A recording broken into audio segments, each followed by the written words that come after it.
The internet can be your window to the world, or an open door that lets cyber criminals in. Online theft, webcam spying, and identity fraud are all on the rise. But you can stay safe with Kaspersky Lab, the world's most awarded internet security. Kaspersky protects your money, privacy, identity, and data with technology perfected over 20 years. So keep exploring. Kaspersky Lab will keep you safe online. Learn more at Kaspersky.com.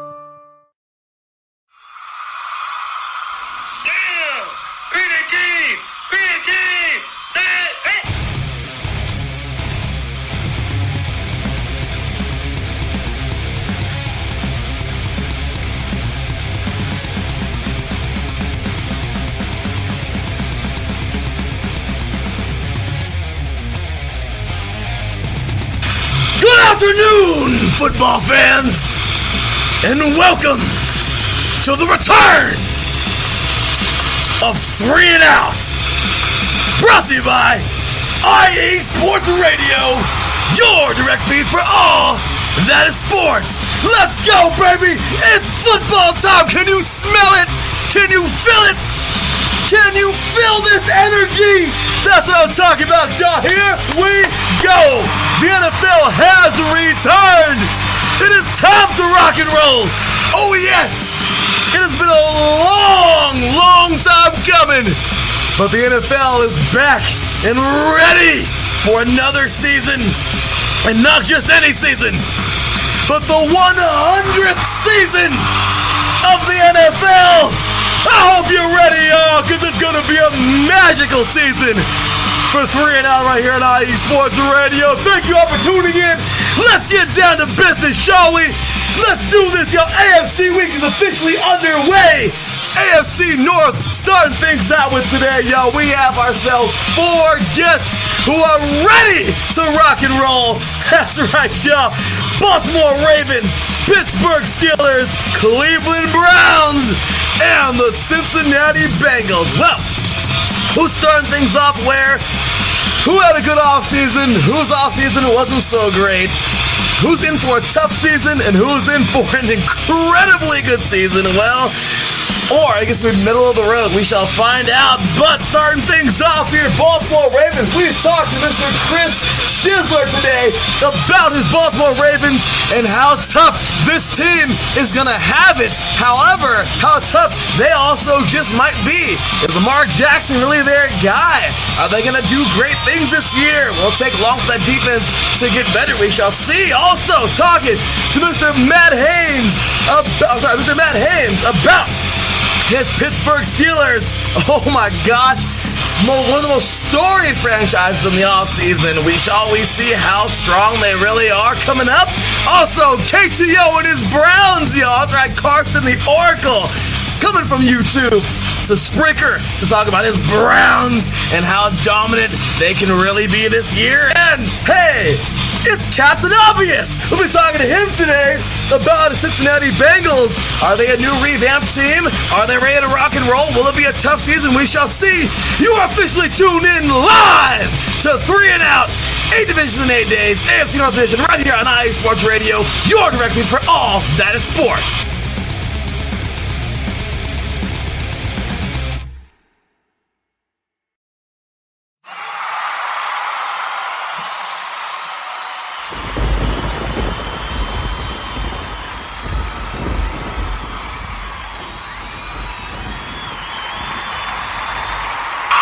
Ladies and gentlemen, football has returned. What's going on, y'all? It's your boy Larry bringing it to you here on a beautiful Monday afternoon / morning. I'm over here on the West Coast, so it's 11. So hey, we got one more hour of morning. But for the rest of the country, how's it going, y'all? Happy afternoon, whatever you want to say. Good afternoon. Happy Monday to all of you right now. Today is one special day. I'll tell you that right now. We have ourselves one heck of a show to get to. 3 and Out has returned. Can we get an applause? Can we get a hand clap? Can we get some love, y'all? 3 and Out has officially returned. The Animal House has been opened. This is it, y'all. We are ready for another season of the NFL. 100 years. I am getting applause button happy, but I don't care. One more time, y'all. 100 years for the game that we all love. This is it.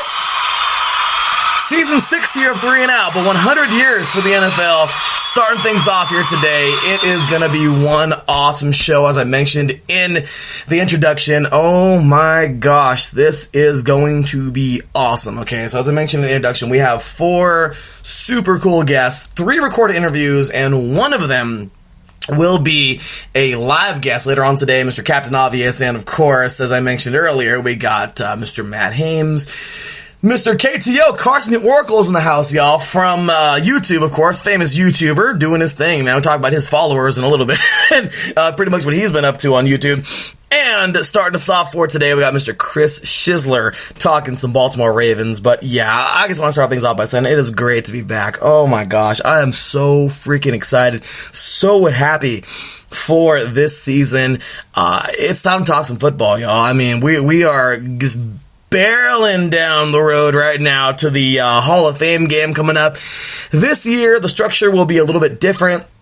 I know some of you are used to the evening shows, but, you know, excuse me. But, yeah, unfortunately, I won't be able to do those this year. I am actually coaching varsity football at my old high school, Paris High in Southern California, so super excited to be coaching. So big shout out to the Panthers, y'all, for showing some love. That's right, y'all. I'm very excited for this season for these guys. Lots of young, great talent out there. So big shout out to the Paris Panthers. P-Town, you know. I just want to put that out there, but very excited for that. But I am coaching in the afternoon, so unfortunately, afternoon to evening, so unfortunately, I won't be able to be live at those times. So it's just going to be a lot of me, my colleagues, so many of them. Mr. Colin Reynolds, Mr. John Felipe, and Mr. Mike Pat will be joining me on some of these days. They might jump on with me halfway through the show or towards the end of the show when we get our big recap. I'll be reading some of their notes that they send in. I know this is kind of off timing, but it's okay. The show shall go on, alright? So that's pretty much the format for this year, for 8 divisions in 8 days. It will be it'll be this week, okay? So starting off today, as you've seen already, July 22nd, Monday, July 22nd, we're going to be going tomorrow, AFC West Day, on the 23rd. On the 24th will be AFC East Day, and finishing off AFC week will be the AFC South on July 25th. Then next week we'll be back on Monday, July 29th, will be the start of NFC week. We'll have the NFC North. Then we have the NFC West the next day on Tuesday. Then the NFC East on July 31st. And then the day of the Hall of Fame game, earlier that day, will be the NFC South. We finish it off. Then we have the Hall of Fame game later on that day at 5 p.m. Pacific time, 8 p.m. Eastern time. The Broncos taking on the Falcons. And there we are, y'all. That's going to be it. After that will be August 7th. Will be our first actual show. It'll be the preseason, of course. But August 7th, it will be our first show all together, I'm pretty sure. Colin and John and Mike and myself. 3 o'clock p.m. Pacific time, 6 p.m. Eastern time. Will be right in that gap, in those 3 hours. So it would be 3 p.m. to 6 p.m. if you're on the West Coast, and it'll be 6 p.m. to 9 p.m. if you're on the East Coast. And that'll be every Wednesday from August 7th all the way to the day after the Super Bowl. So it's going to be quite the show all season long. So I'm super excited, y'all. That is our time for this week on Wednesdays. So once again, 3 p.m. Pacific time, 6 p.m. Eastern to 6 p.m. Pacific time, 9 p.m. Eastern. We have an action-packed season for y'all to come. Of course, plenty of recaps from every week. You're going to hear our picks, and you're going to get 3 prime time face-offs, as I love to say every week. Of course, if you don't know what that is, well, listen to the old episodes of 3 and Out. You shall see. But really excited for all the goods there and coming up this year, and I'm just so excited for another season of 3 and Out. So with that said, y'all, we're going to get into our first team of the day, the Baltimore Ravens. Now, if you're as excited as I am for football, I know a guy that certainly was as well. That's Mr. Chris Schisler. He was super excited to talk about his Ravens, and hey, I don't blame the guy. This team is rare and ready to go. Tons of weapons on defense. They got a machine back there. It's like they always seem seem to have a star safety. Okay, Ed Reed, the timeless Ed Reed. Then they had Eric Weddle back there for a few years, and now they went and got Earl Thomas. Weddle's going to the Rams, so that's already scary enough with him and oh my gosh, Clay Matthews. Eric Weddle and Clay Matthews in the same defense is already scary enough, all right, over there in LA. But regardless, Earl Thomas going on over to there to the, switching on over to the AFC, playing for the Ravens now. So, lots to talk about there, and plenty to talk about from the departure of Joe Flacco to a young, tough quarterback who is just, he's just doing so much over there. Lamar Jackson, getting better by the day, I'm sure. But getting ready to rally his troops, getting ready to get into this season, and lots of great weapons around him. Pretty good draft. So we got lots to talk about with the Baltimore Ravens. So first team up, y'all. We have 32 teams to go. As of right now, we have 32 teams to go in 8 divisions and 8 days. Well, at the end of today's show, we will have just 28 to go. 1 division down, 7 to go after today, and so on and so on, all the way until August 1st. We're ready to rock and roll. I'm excited. I know you're excited. So, hey, y'all, let's do this. Let's go and take ourselves our first break of the day, and then we'll go ahead and get on to our first interview of the day. Myself and Mr. Chris Schisler from last Thursday will be talking some Ravens football. So, hey, first team up. First team, I guess you could say, first team up. I don't want to say, too much baseball analogy here, but hey, he's up first up to bat, Mr. Chris Schisler. And then we got Mr. Matt Hames on deck. And then KTO is in the hole, so he's up next. After that, then we finishing off, like I said, with Mr. Captain Obvious today, talking some Bengals football, and that will be it for today. Enjoy the show. So once again, y'all, you will be hearing my recorded interview with Mr. Chris Schisler, diehard Baltimore Ravens fan. And, runs a website as well, or is a big contributor to a website. We'll be talking about that as well in the interview, but enjoy, y'all. So once again, this is my recorded interview with Mr. Chris Schisler from this last past Thursday. And that was, let me get the date for you. Go to jump on the date. That was Thursday last week. So that would be, oh my gosh, my calendar is all over the place. Look at this. It's football time, y'all. It's a calamity everywhere. So that was Thursday, July 18th. So, from this last past week. So enjoy, and I'll be back after that to get you ready for the next interview, y'all. So, once again, I'm excited to be back. Are you excited to be back? I know you are, football fans. With that said, enjoy the interview. We'll be right back with my exclusive interview with Mr. Chris Schisler, diehard Baltimore Ravens fan, right after this. You're listening to 3 and Out. 8 divisions in 8 days. AFC North Edition, right here on IE Sports Radio, your direct feed for all that is sports. Drivers, start your engines.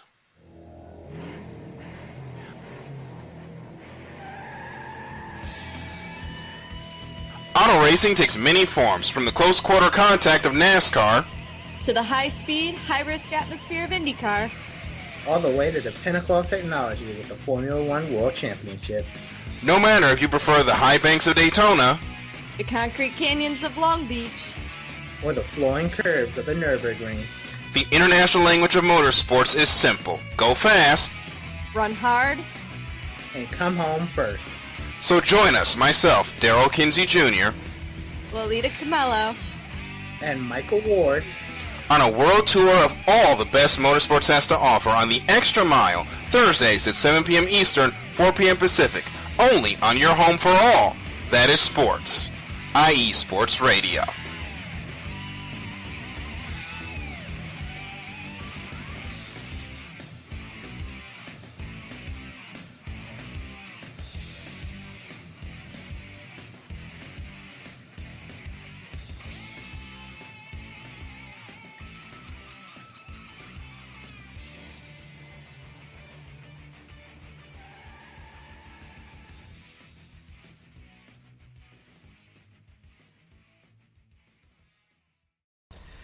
Hey, podcast fans, if you are looking for a show dedicated to actually getting your podcast going, if you are looking forward to getting your own podcast going in the future and looking for a great start, then look no further. Mr. Carson Jones is without a doubt one of the, Seriously, you can almost guess this guy is a pioneer of doing this. Certainly, great show, great podcast. Check him out.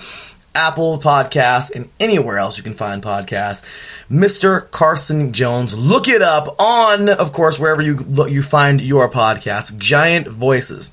He gives you his story of how he became quite the podcaster and now how he markets them and gets them out there. Little things, simple things from, good introductions, simple small things from a catchy title name.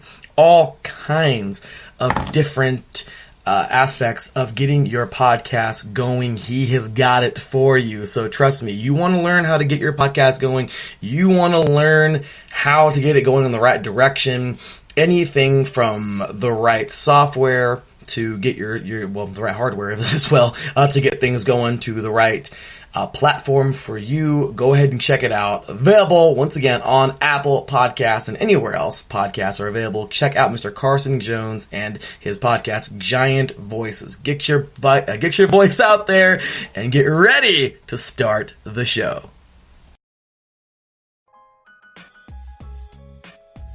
Hey, what's up, sports fans? You're looking for a different type of sports talk show, something you haven't heard before? You gotta check out the BS3 Sports Show every other Saturday on 2 Live Stews Radio, 1 p.m. Central Time, 2 p.m. Eastern. Sports talk at its finest. Always have great guests, playing some good hip-hop. You don't want to miss it. Make sure to tune in to the BS3 Sports Show every other Saturday at 1 p.m. Central Time, 2 p.m. Eastern.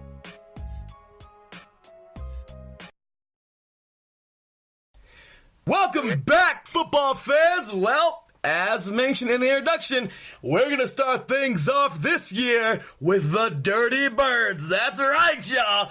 As I mentioned in the introduction today, we are going to jump through the entire AFC North as it is officially AFC Week. So excited. 3 and out, 8 divisions in 8 days is officially underway. And we have a great show for you here. First things first, as I mentioned, this is just such an amazing thing we have going. I mean, thank you to all the listeners out there. I mean, lots of stuff you already heard in the introduction, but I just wanted to say it again. This interview was actually recorded on Thursday, July 18th, so it's a few days old. However, we're not into camp just yet, even on Monday, okay, on the 22nd. But we had to work a time to record the interview for this segment, and you know what? I'm really excited to start things off here. Why? Because we're kind of turning a new leaf in the Ravens organization. The Ravens, of course, had to say goodbye to lots of unique talents that, I mean, seriously, I thought guys like, of course, Ray Lewis was there forever. So was Ed Reed. But there are guys, well, one guy in particular, like Terrell Suggs, who I didn't ever think I would see in another uniform but the purple and black or purple and white, depending on what their uniform was. But I'll tell you something. This team has really... there's just so many question marks. At the same exact time, there's so many certainties, I feel. So a very interesting team this year in the AFC, and certainly I would like to say not the dark horse. I feel like that's more of the Browns, but still the team that has so many questions. It looks like the Joker from Batman owns the team right now with all these question marks all over it. But I gotta tell you right now, ladies and gentlemen, very excited for our first interview here of the day and the first interview of 8 divisions in 8 days. So after this segment is over, we'll have one team down, 31 to go. So let's go ahead and jump right on into it. Ladies and gentlemen, welcoming up first, he is a site expert at ebonybird.com.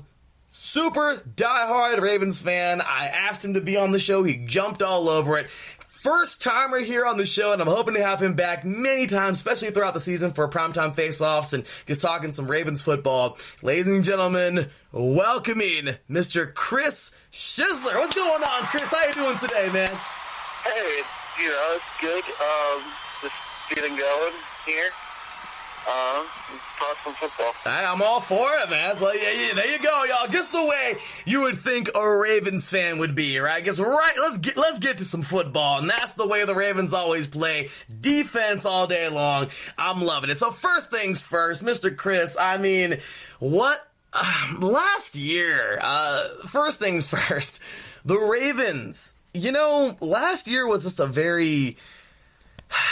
the Ravens seem to have had another one of those years. And what I mean by that is it was a season to remember and to forget in a couple of ways. You guys won some actually pretty good games, and you lost some games where we were thinking, or at least myself was thinking, well, how did they lose? How did they beat this team and lose to that team? So last year, you guys would, of course, finish first in the AFC North. Pretty darn good, okay? But some big time question marks, as I mentioned, when it comes to, certain losses and everything. And once again, we'll get to all of that, and I'll go ahead and, specify those as we continue to go. Or as we get through here. But as of right now, okay, I just had to look it up here. But last year was quite the dogfight in the AFC North. As I always say, in the AFC North, you got to play defense on offense in order to play in the AFC North, because that's just how nasty the AFC North is. Okay, I love it every year. Well, if the AFC wins, we always start off with the AFC. In the Super Bowl, if the NFC wins, we started that last year. We started with the NFC, but this year the AFC won it. Patriots won it, so we're starting back on the AFC. And I love starting off with the AFC North every year because this is just one nasty division. Last year, you guys, I think it was 2 years ago, the Bengals would keep you guys out of the playoffs on the last play of the game. You guys were the last. I mean, I could remember that. And then, if I'm not mistaken, you correct me if I'm wrong. And then last year, you guys went ahead and took the whole division. Of course, Lamar Jackson, young quarterback, getting in there, playing some good football out of Louisville, looking pretty sharp. And then, the Steelers. So you guys were at 10-6. The Steelers are right behind you at 9-6-1. Okay, looking courtesy of NFL.com. Then we have the Browns at 7-8-1, who are really catching, and then the Bengals, who have just kind of had their time at the top, and they've kind of just sunk like a stone right now at 6-10 from last year. But once again, we'll find out, where their fan thinks they'll be and everything this year. But from last year, 10-6. Okay, so we'll get to the playoffs in a moment, but I want you to kind of just jump into the regular season. What did you personally feel about this regular season? What were the feelings kind of throughout the year? Maybe if you want to, I don't know if you want to go week by week or maybe just a couple weeks at a time, or where you were at the beginning, mid, and the end, of the season or whatever. But so we're going to head on over to you, Mr. Chris. What were your thoughts on the Ravens season last year and the regular season as a whole? Well, it was a tale of two seasons. You had the Joe Flacco season, and you had the Lamar Jackson season. When Joe Flacco was the quarterback, we put it on the football. We were throwing it 35 to 50 times a game, and we were trying to win it a completely different way. We went 4-5, and it looked like the season was over. When we lose to Pittsburgh, we go into the bye week, and we're thinking, okay, there's nothing here. This is a bad year. We're going to miss the playoffs again for a third straight year. And then Lamar Jackson gets inserted in the lineup with Joe Flacco has a back injury, and everything changed. We ran the ball pretty much better than anyone in the league, and Jackson stepped up to the moment. And it was really a rebirth for defensive dominance in Baltimore. I think people forget the Dean Pease kind of let that defense go, and it was good, but it wasn't as good, and it wasn't as good as Ravens defense supposed to be, and you didn't see the late game collapses with that Dean Pease had with Don Martindale as the defensive coordinator. So to have a number one defense in the National Football League, win the division, and have hope of a young quarterback, that's the takeaways. But I mean, the first half of the season was just so up and down that it was a complete rebirth. We looked the past in the eyes and we said, we're moving on. I like how you said that, okay? So now Lamar Jackson officially started, I believe it was week... Let's see, where was it at? I want to try and find it. It was week 11 against the Cincinnati Bengals. Week 11. See, and here's one thing is, one of our colleagues here at IE Sports Radio does the Soccer Scoreboard show, Soccer Fan, gigantic diehard Ravens fan. And, he's in our tweet groups every Sunday. I'll tell you about those in a little bit. If you'd like to join us on Sundays, it'd be awesome to have you. If not, totally understand. But he's somebody who in our Twitter group every Wednesday, every Sunday or whenever the Ravens play, he was the first guy to be like, bench Flacco. Like, bench Flacco. Like, this guy, like, it was funny how, like, he was, like, rooting for him to just be bang. And then finally it happened, and you guys started playing really well, and he was kind of like, I told you so the entire time. Now, that's just one Ravens fan's perspective. But give me your thoughts, Chris. I mean, were you really on the train, on the get Flacco out of there train and put in the new youngster? Or were you the guy that was faithful to Flacco and that was like, you know what, let's just stick with who we got and he can get us there like he did in 2012/2013? What were your thoughts? Well, I was conflicted on this because I beat the drum for Joe for years. He was a very underappreciated quarterback for us, franchise quarterback best we ever had. But I'm also a guy who called the shot. I said before the draft we need to draft Lamar Jackson. I wrote articles about how the Ravens need to draft Lamar Jackson. When they drafted him, I was very excited for the Baltimore Ravens, and I wanted Jackson to get in there eventually. 4-5, you think this season is kind of on the way down. And luckily for Baltimore, it wasn't a choice. Flacco is already going to play. And if you're not going to put Robert Griffin III in there, you're going to try to win with your rookie quarterback that you drafted in the first round. So luckily for Baltimore, it wasn't a choice. It became a choice when Flacco got healthy. But the Ravens at that time were on a roll. Lamar Jackson's the future. If Lamar Jackson's the future and you were able to win games with him, you went 6-1 with him in the regular season. So if you can go 6-1 in the regular season with him, that's not a question. So, yeah, I was ready for a new thing. I think a lot of fans were. But that doesn't mean you don't love Joe Flacco and appreciate that he was a great quarterback for us for 11 years. Well, great's a strong word, but he had some really great moments. So it's a bit of you're sad for Flacco and happy for Jackson. You're happy for the team one way or the other. Absolutely. And, that's how I feel, too. When there's somebody who just, it happens. It happens. Sometimes guys just... It happens. Sometimes a change of scenery is what's needed. Sometimes, who knows? But you don't turn, in my opinion, you don't necessarily turn your back on the guys who've gotten you there before. That's like right now, that would be like Eli Manning with the Giants in a sense. Hey, it happens. We all know it happens. Guys move on. Guys just get, older and everything happens. You're not the same you were in your 20s and you were in your late 30s, or your 20s or in your early 30s, the way you are in your late 30s. We know that's what happens, okay? But looking here, courtesy of NFL.com, look at this. 4 and 3 and 4. That was actually 4 and 5 in the first 9 games. Okay, you were 4 and 5 before the bye week. In Jackson's first start, you guys win it 24-21 over the Bengals in Week 11 at home, and it just goes from there. You guys win 2 straight. You guys lose the only game to the Chiefs, which was a very close game, 27-24. And we lost in overtime. And that was in overtime, and then really realize that was incredible. You guys played in a very close game there, and then you guys do it. You guys did a big one at home versus the Bucs. A nice game there, 20-12 in Week 15. Week 16, I remember this game. You guys were on the road over here in L.A. You guys had a nice victory over the Chargers. I don't know. I couldn't tell you what happened in the playoffs. I thought it was going to be a repeat. Anyway, 22-10, you guys win in StubHub. And then you go back home, take on the Browns, win that one 26-24 in Week 17. You guys finish on the other side of the bye week at 6-1 with that young rookie starting Lamar Jackson. The defense looked to have been on. You guys played the only game you guys lost, incredible, in overtime by 3 points to a Chiefs team who really had every bit of potential to go to the bowl. Of course, the Pats being the tougher team, but it's a different story. And AFC West is tomorrow, and AFC East is on Wednesday. So, just saying, what a very great run for this youngster. And then we get in to into the playoffs. And first things first, a young rookie quarterback, like with 7 games under his belt at 6-1 going into the playoffs, you think, okay, well, he looks pretty good, but postseason, it's different.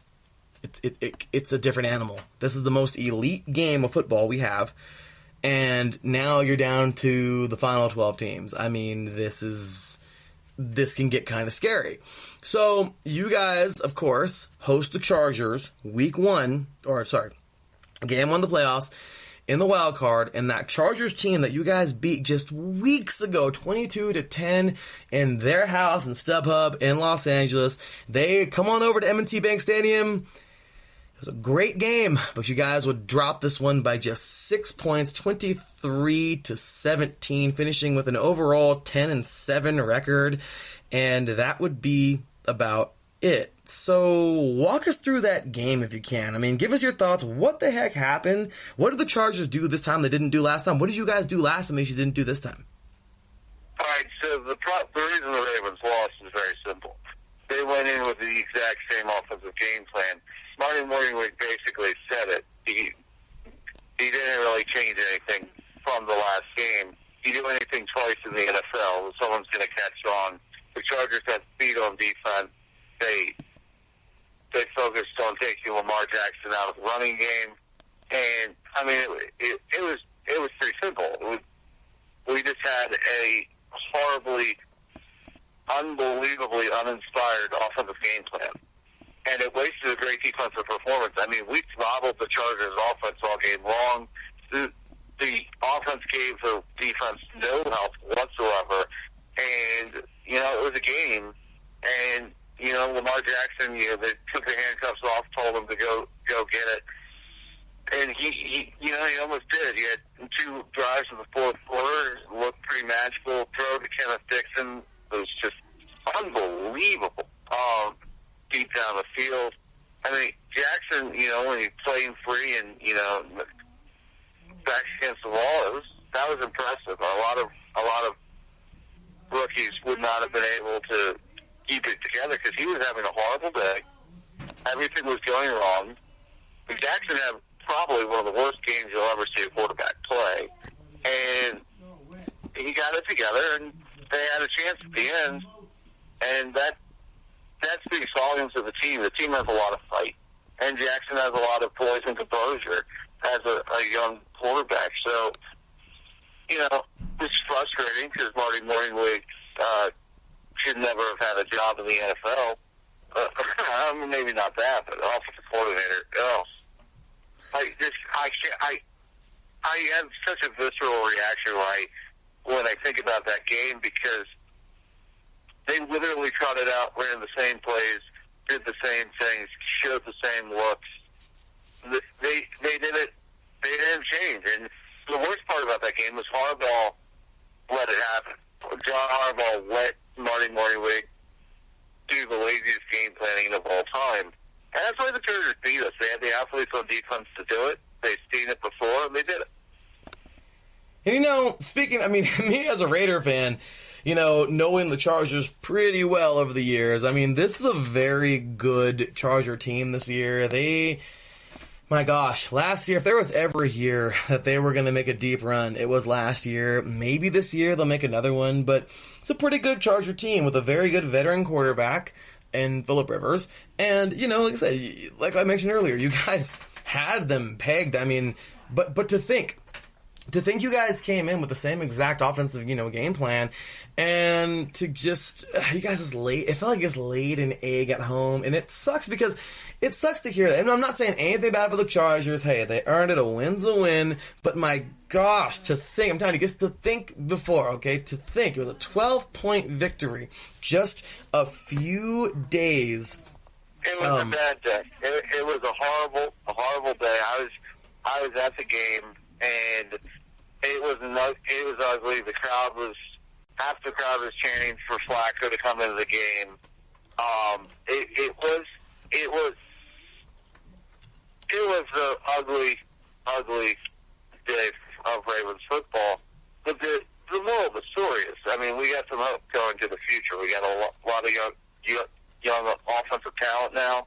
We have a core of defensive talent that's pretty impressive. So we got a lot of hope, but that playoff game, that was brutal.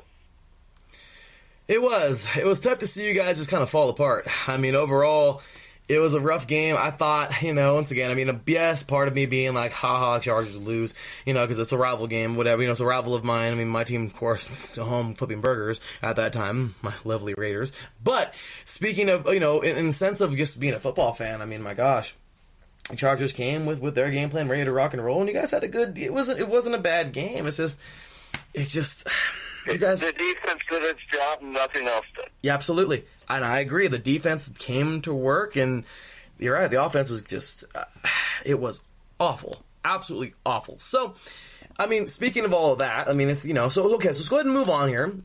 We got a little bit of time left. Let's go ahead and jump on into this one question here from Mr. Mike Pat, of course, my colleagues here at IE Sports Radio on 3 and Out, part of the 3 and Out team. And his one question is kind of funny because you guys apparently have an abundance of corners. So, Mr. Mike Pat's question, his question is pretty funny. As I read to you already before we jumped on air or on, to record, it's this Ravens team has a lot of cornerbacks. There are 10 guys who I could see making an NFL roster. How do you think this position group will play out? Well, you got Marlon Humphrey, Jimmy Smith, Brandon Carr, and Javon Young, who are all starters anywhere else in the National Football League. Marlon Humphrey is going to be a top 5 corner. This is the best kept secret in football. Marlon Humphrey is great. I've never seen a corner who's better at dislodging the football after it looks like a short catch for the receiver. His technique is great. He plays without penalties. Very rarely does he get a penalty. He's just unbelievable. I mean, he could put on a clinic. Jimmy Smith is very good, and at times he honestly is an elite corner. Brandon Carr never missed a game in his career and is still as solid as ever. Javon Young, one of the best slot corners. So those are the core guys. But then you got Anthony Averett coming up, young player, second year out of Alabama. We just drafted Iman Marshall, who should be a lock to make the team. But, our corner situation, we've never had more talent. And here's the thing. Our safety positions are the same way. People outside of Baltimore might not know that Anthony Levine Sr., Chuck Clark, these guys are studs at the strong safety position. That, Levine kind of is a guy you put in a sub package. He's almost like an extra linebacker. He does a bit of everything. So we have so much secondary help. It's not just corner. Corners, we're probably going to keep 7 corners because like you said, we have 10 players, maybe even 11 that could really be on the roster. So we're going to keep 7, and the talent that doesn't make the team, still pretty good. Absolutely. I mean, you guys have a very tough the best secondary in football. It really is. You guys have a remarkable secondary. I didn't even know that until I read Mike Pat's question. You guys have a very deep secondary, and we shall see, But good question there from Mr. Mike Pat. But, okay, so moving on, I want to ask a little bit about your draft. Now, you guys look here courtesy of BaltimoreRavens.com with a draft tracker. I used to go over the draft real fast. We have Marquise Brown, wide receiver out of Alabama. Okay? Out of Oklahoma. Amazing receiver. This year he showed how to, because I'm a college guy all day long. I mean, I love the NFL, but college is just where I'm at. Incredibly good hands. He was one of the best, absolute best receivers in college football. Played pretty darn well. No shock you guys were taking with the 25th pick if he was still there. Then, I don't know if you guys forked over your second, forgot what happened there, but in the 3rd round, you guys pick up Jalen Ferguson, outside linebacker out of La Tech. Okay, big boy, 6'5", 275. Pretty good player there. Then with the, let's see here. So in the third round, with the 30th pick, you guys pick up Miles Boykin, receiver, another receiver out of Notre Dame. Not too bad receiver. He fell kind of far, but he fell right to you guys, which is pretty darn good. Then you guys go pick up a guy by the name of Justice Hill. I know a little bit about this guy because Oklahoma State, they were kind of up and down last year, but my gosh, if you didn't know who Justice Hill was, I mean, he was a pretty good running back, out of Oklahoma State.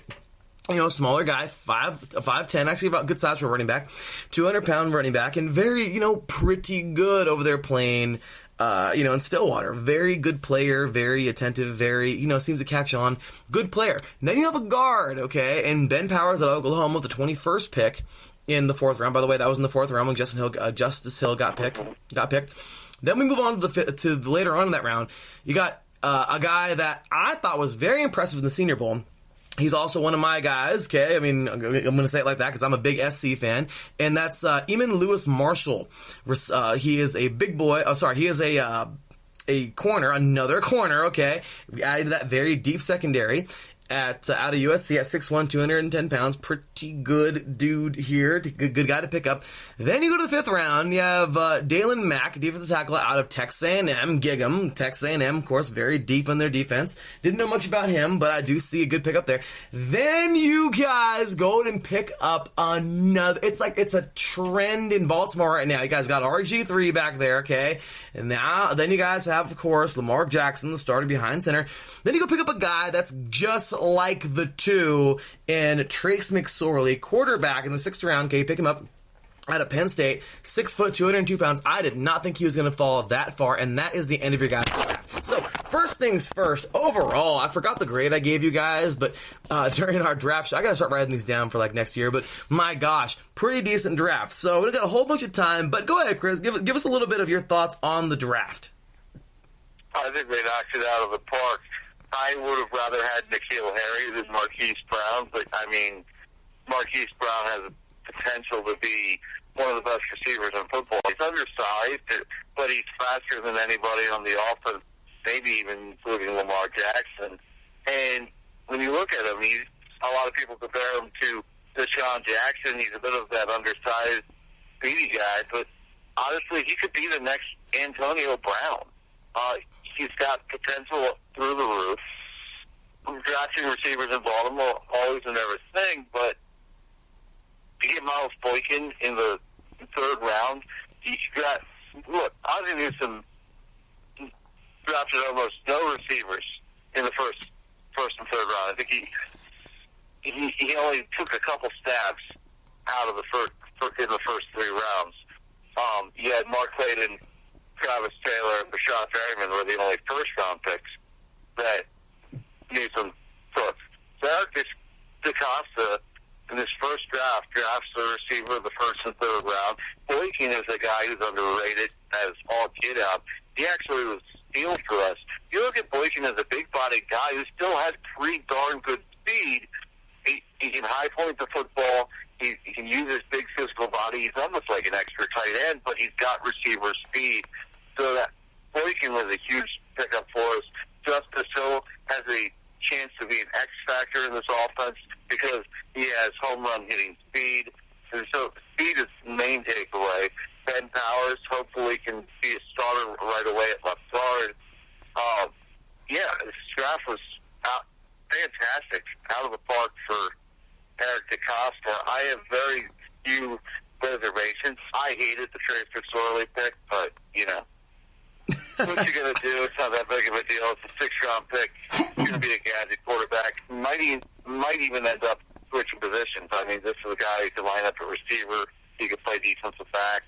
He's a great athlete. I think they just drafted him for that. Kind of reminds me of when we took Keenan Reynolds in the 6th round and, late in the draft. And, Keenan Reynolds was the Navy quarterback. He just didn't make the team. I liked the draft. I thought it was a really strong draft. Jalen Ferguson, by the way, I don't think I mentioned him. He broke Terrell Suggs' sack record. So Jalen Ferguson, coming out of Louisiana Tech, he's an unbelievable athlete, and I think he's going to have potential to be a difference maker as a rookie. He's a dark horse defensive rookie of the year if I've ever seen one. Certainly, you guys. Jen Ferguson looks like a very promising linebacker and very, very, very good skill, great speed overall from my remember from the combine. But okay, so let's go move on to free agency really quick. This is courtesy of BaltimoreRavens.com once again. You guys would acquire for 1 year a guy from my team, Seth Roberts, for 1 year. Did pretty good in Oakland. Well, guess what? He's over there now catching balls from Lamar Jackson. You will sign RG3, Robert Griffin III, for 2 years. Let's see. We signed Robert Griffin III. We signed Earl Thomas. Yes. Now, and Mark Ingram. Earl Thomas, let's just get there. I mean, seriously, it seems like you guys always seem to have a star safety, like literally a huge name back there, okay? You guys had Ed Reed back there for years. Then you went and got the monster that is Eric Weddle, and now that he's a Ram, which is just extremely scary with him and Clay Matthews in the same exact defense, you guys went ahead and picked up a guy who clearly didn't want to be in Seattle anymore and has made his way all the way to the East Coast to be yet another thumper back there, back there in the secondary of Baltimore. So first things first, your thoughts on signing Earl Thomas? Thomas was a surprising signing. I didn't think we were going to get him. I didn't even think we were trying to get him, and we got him. DaCosta swung for the fences there. Keep the baseball metaphors going today. It seems to be a thing. But Thomas gives us more range in the back end of our defense. He's a true ball hawk, closest thing we've had to Ed Reed since Ed Reed. So it's a real advantage that we have Thomas. I think that completes the most complete secondary in football. Weddle had lost the step and was a bit low. And Weddle, as much as I loved him, just the production wasn't there from the free safety position. And so we got better. And we got better with Earl Thomas. And I think this defense, I mean, people forget that, people are like, oh, Terrell Suggs is gone. Yeah, well, if Jalen Ferguson's all right, we're going to get this. If Shane Ray ends up being a stud, he's a guy that could have a resurgence. Matthew John's a good outside linebacker. I think our pass rush will be good enough. I think it might even be better than we think. And people are like, oh, you lost C.J. Mosley. Well, Patrick Onwuasor is a stud, and he's come up from being an undrafted free agent in the last 3 years. He's been a core part of the defense. Now he's being asked to replace Mosley, and I think he can do it. Kenny Young playing next to him. There's a lot of speed on defense for Win Farmdale. So Earl Thomas really completed the defense, and I think if you get enough pass rush, you're going to see the best secondary in football dominate teams in the NFL. I can totally see that. So, like I said, got a few minutes, kind of short on time a little bit, but it's okay. I want to go ahead and get your thoughts really fast. Of course, Ingram being a big signing as well. What can he bring to the team? And then kind of get to, it sucks, for CJ Mosley, but also Ball So Hard University, man. I mean, T-Sizzle, Terrell Suggs is wearing a Cardinals uniform. That is just crazy. And, of course, another big departure, one more, would be, of course, Joe Flacco. So your thoughts on those couple of guys departing from the team, and of course, also on Ingram joining the team. So Ingram is going to put up some big numbers. I think he'll pair nicely with Gus Edwards. I think the running back by committee situation in Baltimore is very strong, which I think will favor Mark Ingram. I think he's obviously going to get a lot of touches in his offense, but Ingram's a guy who catches the ball out of the backfield really well. And that's going to help a young quarterback in Lamar Jackson. You get a lot of dump down passes, a lot of screens. Ingram's going to be the workhorse of this offense. I think Ingram's going to be the best running back in the AFC North.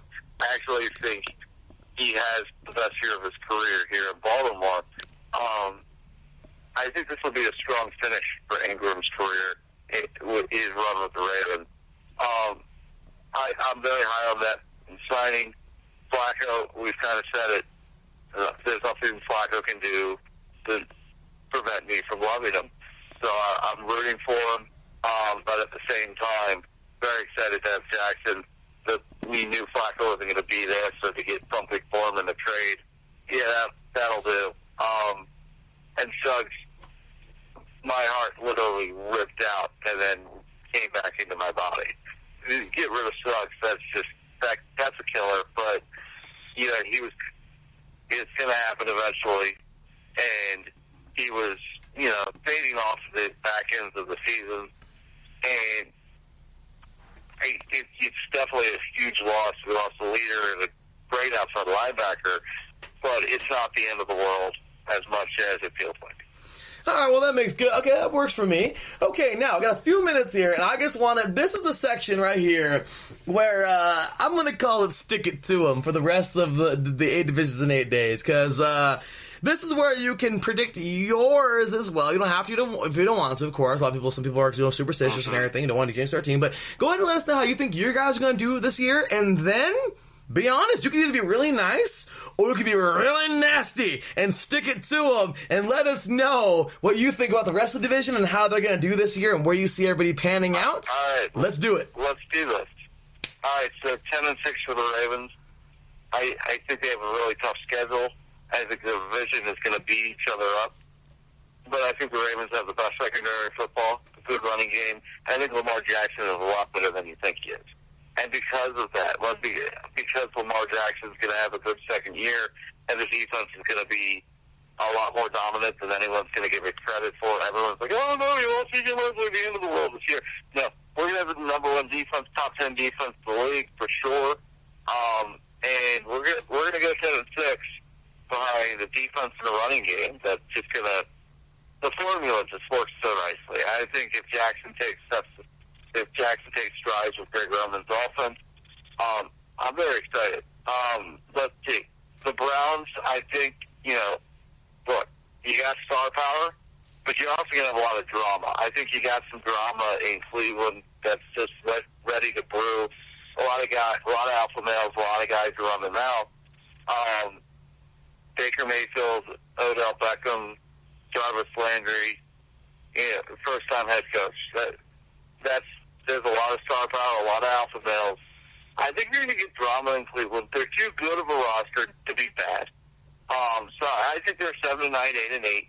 I could see 9-7. Pittsburgh, I think they're just as good as Cleveland.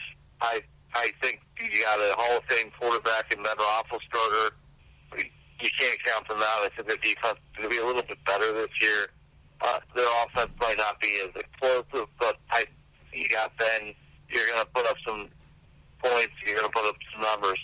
So give me the Steelers at 9-7, the Browns at 8-8, the Bengals.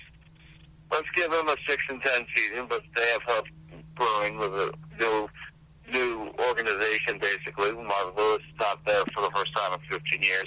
And give me the Ravens at 10-6 with the division championship for the second year running. I like it. All right. Well, there you have it, ladies and gentlemen. Once again, Chris Schisler. I love it, man. Site expertise over here at Ebony Bird. So with that said, man, we got to fix a few minutes here. I want to make sure to give you your. I want to make sure you give your thoughts here. So go ahead and go. I mean, sorry, you already give us your thoughts. Now go ahead, man.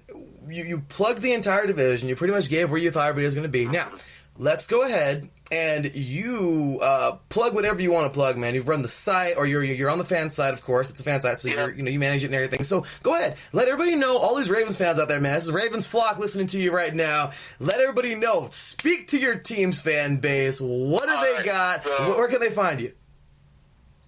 So ebonybird.com is the best place to find my work because we post stuff every day. ebonybird.com for sure. You can follow me at Twitter at FootballRain58. Follow Ebony Bird on Twitter at Ebony_Bird. And on Facebook, we are Baltimore Ravens fans. So that's really all I have to plug. I'm very excited about what we're doing at Ebony Bird. If you're a Ravens fan, that's where you need to be. I'm all with it. I mean, you guys are definitely a very awesome group of fans. The Ravens, man, Ravens flock, you guys are telling you, it's one of the most awesome fan bases out there. You guys live and die with your team, and I love it, man. So I know a good number of Ravens fans, and I mean the faithful is just out there. So it has been great, and I appreciate you so much making time, on this Thursday evening. Once again, this is recorded on Thursday, July 18th, so just a few days ago.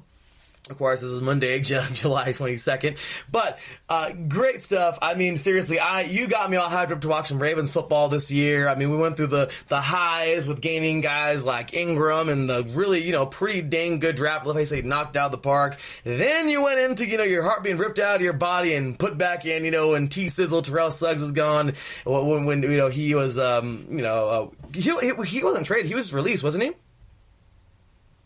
No, he was a free agent. He was a free agent. And he signed with the Cardinals. That's right. Okay, so the Ravens tried to sign him, and I personally think Eric DeCosta took him for granted. I thought he was like, oh, well, he'll come back. But remember, Suggs is going home. Suggs is going to Arizona. He's from Arizona State.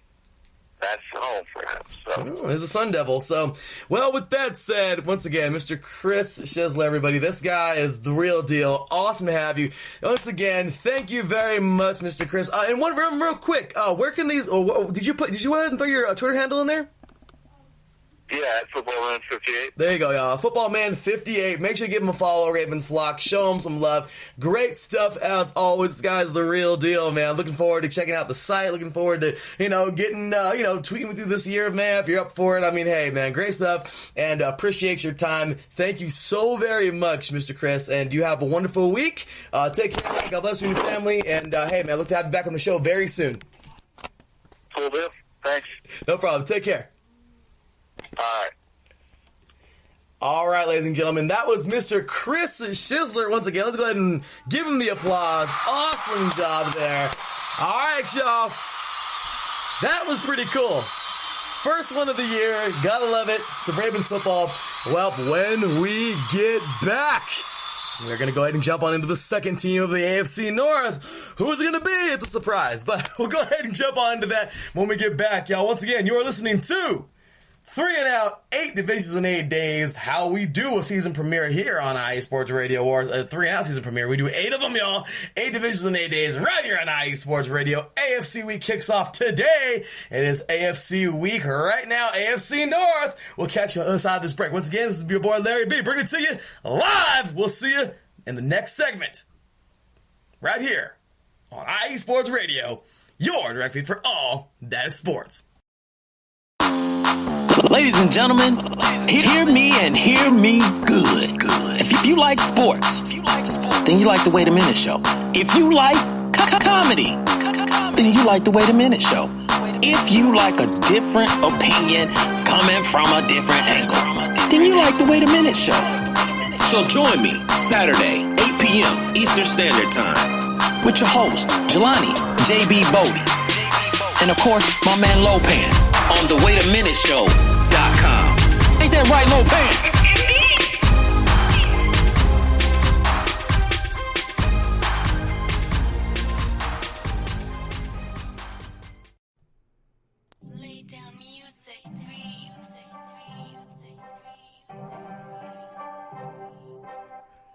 Hey, what's up, BS3 sports fans?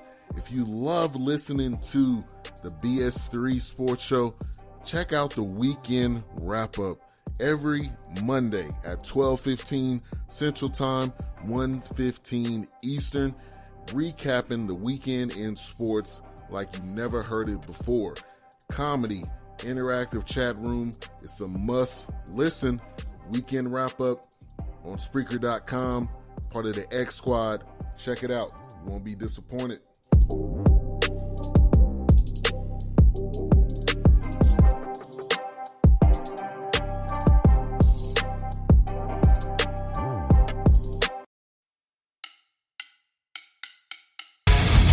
Good day, folks.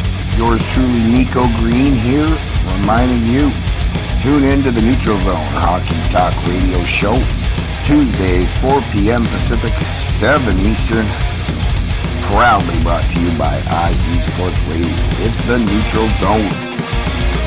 all hockey, all the time. Take care. See you soon.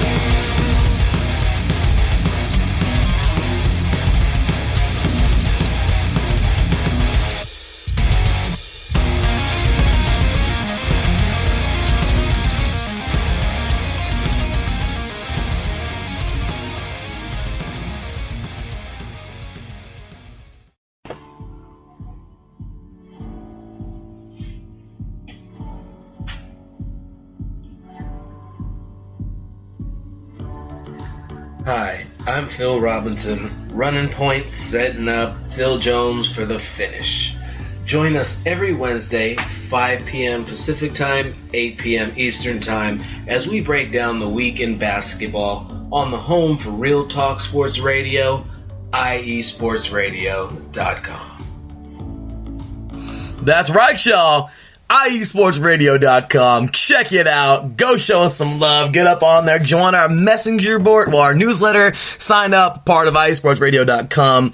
Awesome website. We love it. Of course, started up by Wix, so it's a Wix website, but super cool website. You can join our messenger, catch all of our podcasts on there, check out our latest blogs. I gotta put up the newest one. Mr. Mike Pat, of course, our chief editor of the iSports Radio blog, has posted up a new one, so I gotta get that one up there soon. But check that one out. Super great stuff as always, and you can become a part of the forum. I'm going to start making team forums in there, so you can jump in there and rep your team and talk and have some fun, kind of like these guys are right now. I'm loving the Twitter, by the way, right now. We got some funny tweets going on at the moment, so big ups to Mr. Matt Hames tuning in from Utah. He's our next interview coming up in just a few minutes here, but he says Ingram the best back in the NFL, in the AFC North. LOL. It's freaking hilarious. And good old Captain Obvious here says, I second that.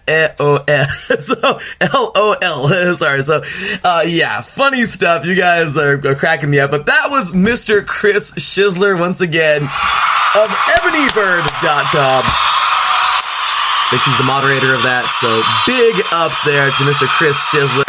Once again, you can catch him on Twitter at footballman58. So once again, big shout out to him. And his website, well, I think he'd say he's the overseer or the moderator or somebody who helps run the website or contributes to EbonyBird.com. So awesome stuff there. And next up, well, so there you go. So you officially heard it. He feels, this team is pretty strong. I have expressed how well I think this team was put together. They look decent. Can they compete for that top spot? I think it's very realistic. So, hopefully you're enjoying the show. I know I definitely am, y'all. We are back here, 3 and out, 8 divisions in 8 days. AFC week has officially kicked off, and it is AFC North Day here. So, coming up next, as I mentioned, we have quite the interview with Mr. Matt Hames talking some Steelers football. And this is always fun because the Steelers are just a different story in a different book. This was a fun one. Matt is extremely knowledgeable, loves his team, and man, did he gave the 4-1-1 all day long with his team right now. And hey, we're heading in training camp this week, so certainly going to be a lot of fun, throughout the next 2 weeks talking about all these teams. So we have one team down, 31 to go, but nevertheless, we are on to the next team coming up next, y'all. So with that said, stick around here, and a big shout, by the way, to my sponsor for this week. Of course, as I mentioned earlier, Giant Voices. If you love podcasting, if you would like to get into podcasting yourself, go check out the Giant Voices podcast. Mr. Carson Jones does it right, man. He does such a really good job giving you more a really good realistic look at how to podcast and how to gain followers, also how to mess up and lose them. Well, not really mess up and lose them, but he kind of gives you some things to stay away from, some small things that you're probably maybe doing if you already started one, don't have that many followers, or to get you going, some cool things to do. So, to get it going. So make sure you show Mr. Carson Jones some love. You can also follow him on Instagram. He is also on there. I've been listening to his show the last couple of days, and getting some tips for our podcast too. So, he is, of course, at Carson Jones. That's Jones with 2 S's at the end, so go give him a follow. And once again, check out the Giant Voices podcast. Also, another big shout out to another one of my sponsors. She's awesome. Beauty and the Bolts, y'all. Gotta show some love to Miss Stephanie, man. She's super cool. Steffi is the real deal.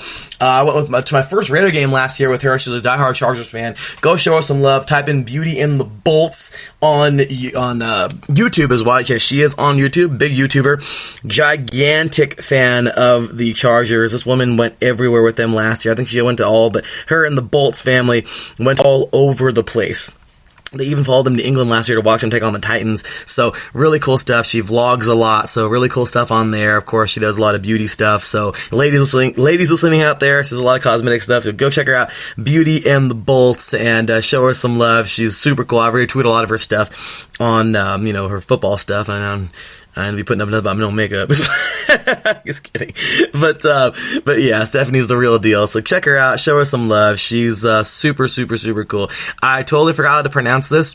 She told me this before, but you can follow her on Twitter at SUNDARARUSAK. So go show her some love there.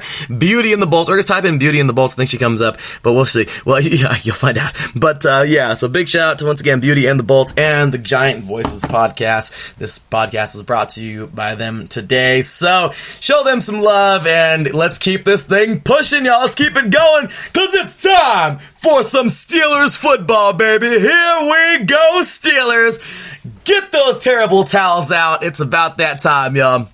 So with that said, we'll take ourselves another quick commercial break. And when we come back, we'll be talking some Steelers football with Mr. Matt Hames of Utah, y'all. So look, this is a fun one. The last one was awesome with Mr. Chris Shizler, but this one's going to be pretty awesome too. So they all are. So anyway, y'all, we'll see you on the other side of this break. Once again, you're listening to 3 and Out, 8 divisions in 8 days.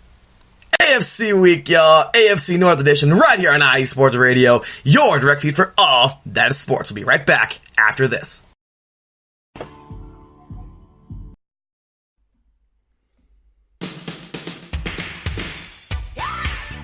What up, all you boxing fans? This is Vince Wright, the sports governor, and me and Gilbert Batista are the host of Ringside on IE Sports Radio.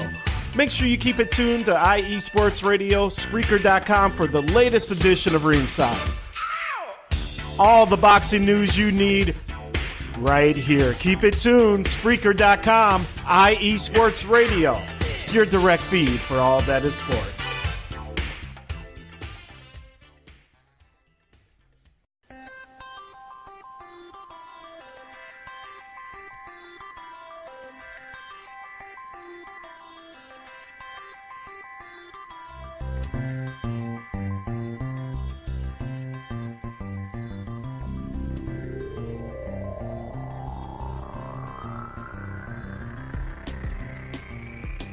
Hello, soccer fans. Pierre Moss here with you. I am the host of the Soccer Scoreboard Show right here on IE Sports Radio each and every week. Games and the best action from around the world of soccer.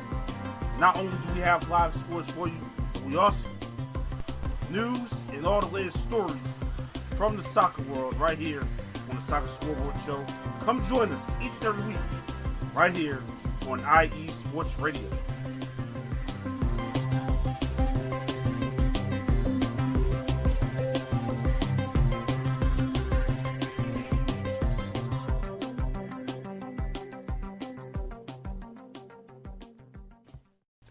Welcome back, football fans. Well, one team down, 31 to go, and we're going to jump right on it, y'all. We have the Dirty Birds up first. Awesome job to Mr. Chris Shizler talking about his Ravens and his thoughts on this year.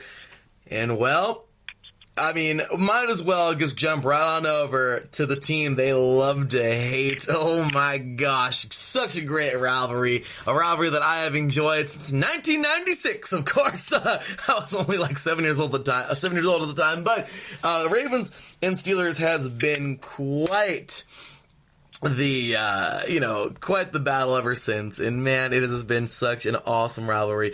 But let's go ahead and jump on in to, of course, the nitty gritty of this conversation, because I have yet another diehard on the air, ladies and gentlemen. As I mentioned, it's a great day, y'all. We are getting ready. We're rocking and rolling. AFC week is underway. 8 divisions in 8 days is underway, and 3 and Out season 6 is officially underway. Second team up here on the docket. We are talking Pittsburgh Steelers, ladies and gentlemen. Of course, welcoming in diehard Steelers fan. So happy to have him here for today, man. He hit him up on Twitter a couple weeks ago.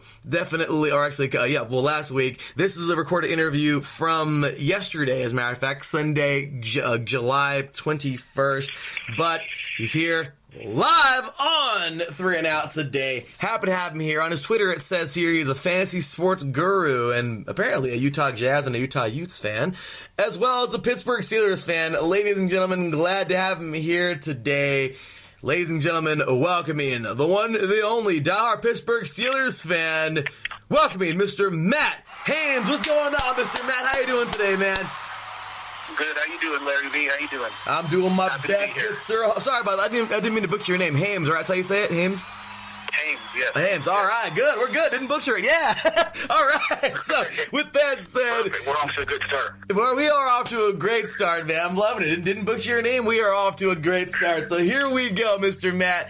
I am so excited for this segment. Of course, I mean, me being a diehard Raiders fan, your team and my team have had some bad blood for quite some time. But always a great matchup. And the Steelers, man, you can't talk football without talking somewhere in there, okay? I mean, you can talk football without them, but you can't talk about football history without bringing up the Steelers somewhere. I mean, I saw this past year, crazy video talking about the 1974 draft, one of the greatest drafts ever. I mean, there was like 3 or 4 Hall of Famers out of that entire draft, or maybe like 5, something like that. But there was out of all the Hall of Famers in that draft, all of them but one was a Steeler. I mean, you guys' first ever Super Bowl victory. I think I said in 74 or 70, the 74 draft, so 75 season or 74 season into 75 season, something like that. Regardless, the Steelers are about as historic as football gets, and my gosh, just what an incredible, well, maybe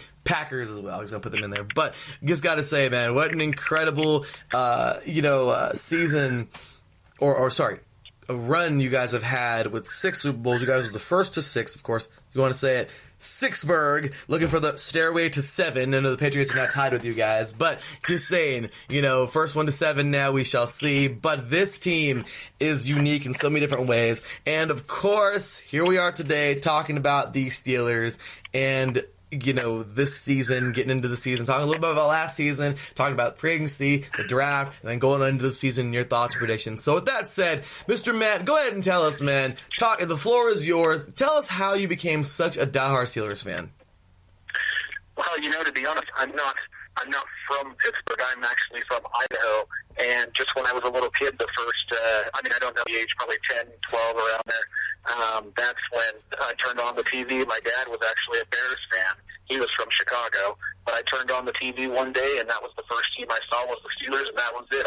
I loved their logo, and I was like, you know what, that's my team, and I never ventured from that. I've flown down to Dallas to go to a game a couple years ago. I've been to Heinz Field twice, just flown down there to games. The last one I went to was 2 years ago when the Steelers and Bengals played. It was, Vontez Burfict, his return back to Heinz Field after taking out Antonio Brown in the playoff game. So there was a lot of bad blood, and righteously so. I was there booing him on. The Bengals have not a soft spot in my heart, the Bengals, but they seem to have gotten rid of quite a few of their guys. So I guess I won't hate them as much as I used to now that they got rid of kind of the duds there. Well, look at that, y'all. The man from Idaho becoming a diehard Steelers fan, because man, whenever you first fall in love with football, it's kind of like the first team sometimes the first team you see. It's just, it's awesome, man. So, I love it. Great stuff. Right. What was that? Oh, I just said right, yeah. Yeah. I've been following Ben Roethlisberger's career since he was drafted, kind of the savior of the Steelers, and I was hoping that Tommy Maddox would get benched sooner than later, which he did for Ben, and then the rest is kind of history for his kind of, Hall of Fame career that he's had. So, yeah. Absolutely. Yeah, you guys went ahead and got on in there and did your thing. I mean, he went ahead and got in there, did his thing, and a couple Super Bowls later, still looking. I mean, hey, Big Ben's doing his thing. So, definitely one of the older quarterbacks in the league. But, hey, we shall see, how long he wants to stick it out and do his thing. So, still the guy over there in Pittsburgh, Mike Tomlin, doesn't look like he's going to be going away from him anytime soon, unless he retires. So, Pittsburgh, though, last year, okay, so let's go ahead and take a look at this. Last year, the AFC North, okay, so I'll go ahead and recap it. Ravens 10-6, Steelers 9-6-1, missing the playoffs. Browns 7-8-1, Bengals 6-10. So thank you, Google Magic there. And we'll go ahead and go on in to the season from last year. So first things first, man, you guys had such an up and down year. I mean, it was safe to say that the Pittsburgh Steelers had this roller coaster season that was just like, wow. Like 1 minute they're playing like they're, a playoff caliber team. The next one, it's like, who are these guys? I don't even know who they are from last week. I mean, seriously, with all the drama that went on too, the Antonio Brown stuff, the Le'Veon Bell stuff, and all that craziness last year. I mean, you guys still managed to have a 9-6-1 season with one tie in there, of course. Don't really care. I really do feel like we should go college overtime. Just saying, I know that's kind of where injuries could happen, but I'm all for college overtime in the NFL. I'll tell you that right now. The best overtime I think ever. But with that said, go ahead and talk a little about last season, Mr. Matt. Tell us how you feel, your thoughts, your highs and low points, and really your overall thoughts of the 2018/2019 Pittsburgh Steelers. Oh man, we might have a whole day here with the Steelers in particular. But it all started with the whole Le'Veon Bell drama, which had been going on from the previous year as well. He'd always kind of had some drama going on with him. When it's not money, it's drug suspensions and things like that. It's always something with Le'Veon Bell. And so that drama happened before the season. And to be honest, a lot of people asked me, "Hey, when is Bell coming back?" And I don't miss any Steelers games. I told everybody I would not bet on Le'Veon Bell coming back, and I told that to many people about fantasy football. I would not expect Bell to come back. They think he's coming back in week 5 or week 8. I don't expect him back. I 100% thought he was going to stick to his gun and not play and cash in on free agency because the Steelers were running him into the ground. I mean, it's true he was getting 400 touches or whatever it was a year, and he wanted to preserve his body. So that drama kind of started at the beginning, and then the team kind of turned on him right before the season started when he didn't show up to training camp, and so there was a lot of drama going on with that. But to be honest, going into the season, I still thought they were going to rally around James Conner and start running the ball more, and I thought they really weren't going to miss a beat. And then they came into that. I remember sitting on my couch. It was Steelers-Browns week 1. The Steelers were taking it to the Browns. I think they were up 21-7. James Conner had a couple touchdowns, and then all of a sudden they collapsed in the fourth quarter. I think James Conner had a fumble, and then they tied with the Browns, and I was like, okay, this is not great. Then they come out and they play the Chiefs week 2, and I was confident because the Steelers have kind of owned the Chiefs over the last 4 or 5 years. They've eliminated from them from the playoffs. The Chiefs were the team they just couldn't get past the Steelers. And then they came, and Mahomes, it was his second game, so nobody knew what was really coming from him yet. And they just came out, and it was in Pittsburgh, and they just came out and blasted Pittsburgh. Mahomes threw all over that defense. I think they were up 21-0 in the first quarter before Pittsburgh made a comeback, and that's when I was like, okay, this defense still to this is not fixed. We've been working for years and years trying to fix the defense ever since the good old days of Troy Polamalu and, in time, James Harrison, and they just can't seem to get the fix. So we lost to the Chiefs, and then they came out with a victory over the Buccaneers, and then they laid another egg the week after that against the Ravens. I mean, just a total egg at home, too. And Steelers are usually, Heinz Field is somewhere where generally teams don't really want to play, is what it has seemed like in the last few years, though, it seems like anybody can go in there and win, which the Steelers need to fix that and get that mystical feature back again, when field goal kickers missing field goals there, and then the Steelers fans, the team just needs to put on a little bit better product there to get that back going again for the fans to get into it. But then after they lost to the Ravens, all of a sudden out of nowhere, something just kind of kicked, and they went on, let's see here, a 6-game winning streak. I mean, they whooped up on the Falcons, they beat the Bengals, the Browns, they went into Baltimore, won that game. They put 52 on Carolina, and that was a Carolina team, I think, at the time that had only lost 1 or 2 games. I mean, they took it to them. Then they played Jacksonville and squeaked out a win at the end. And honestly, that's when I was like, okay, the Steelers are turning the corner there. They're running the ball well. Their defense is playing better. Not great, but better. And then all of a sudden, out of nowhere, they went on this kind of West Coast trip and didn't really look back after that. They went to Denver and just made crucial mistakes when they played in Denver. I remember there was basically a wide-open touchdown to Ben Roethlisberger to Grimble, and instead of him just getting in the end zone, he tried to be a hero and run over the top of the Denver guy, and then he fumbled the ball, and so the Steelers lost. I don't know if you caught that game, but he fumbled the ball at the 1-yard line, and it went out of bounds. So I believe that the Broncos took over, and it should have been a touchdown. It was crazy. But so they lose to the Broncos, which was terrible, and that's actually the game that publicly that Ben Roethlisberger and Antonio Brown first started having their blowout. I'm sure behind the scenes there was more, but that was the game where it started to become public because Ben Roethlisberger called out Antonio Brown after the game, saying that he should have ran a better route at the end of it. So that was the start of that drama publicly.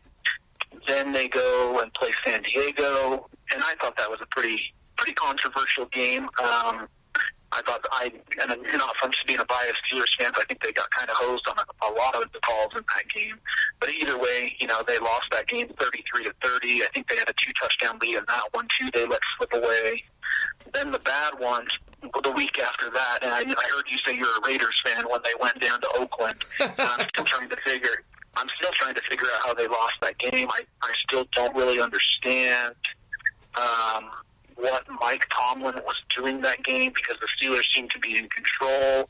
I know that Big Ben got hurt, but then they put in their backup, Josh Dobbs, and he just was terrible. He was absolutely terrible that game, and I was starting to really see that the Steelers might need to draft another quarterback here soon because he was awful. I don't even know how many first downs they got, maybe 2 the whole rest of the game. But anyway, so Big Ben came in.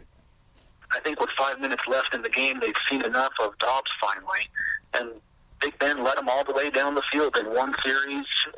They scored a touchdown, and then the Raiders came back, and they obviously, that they scored.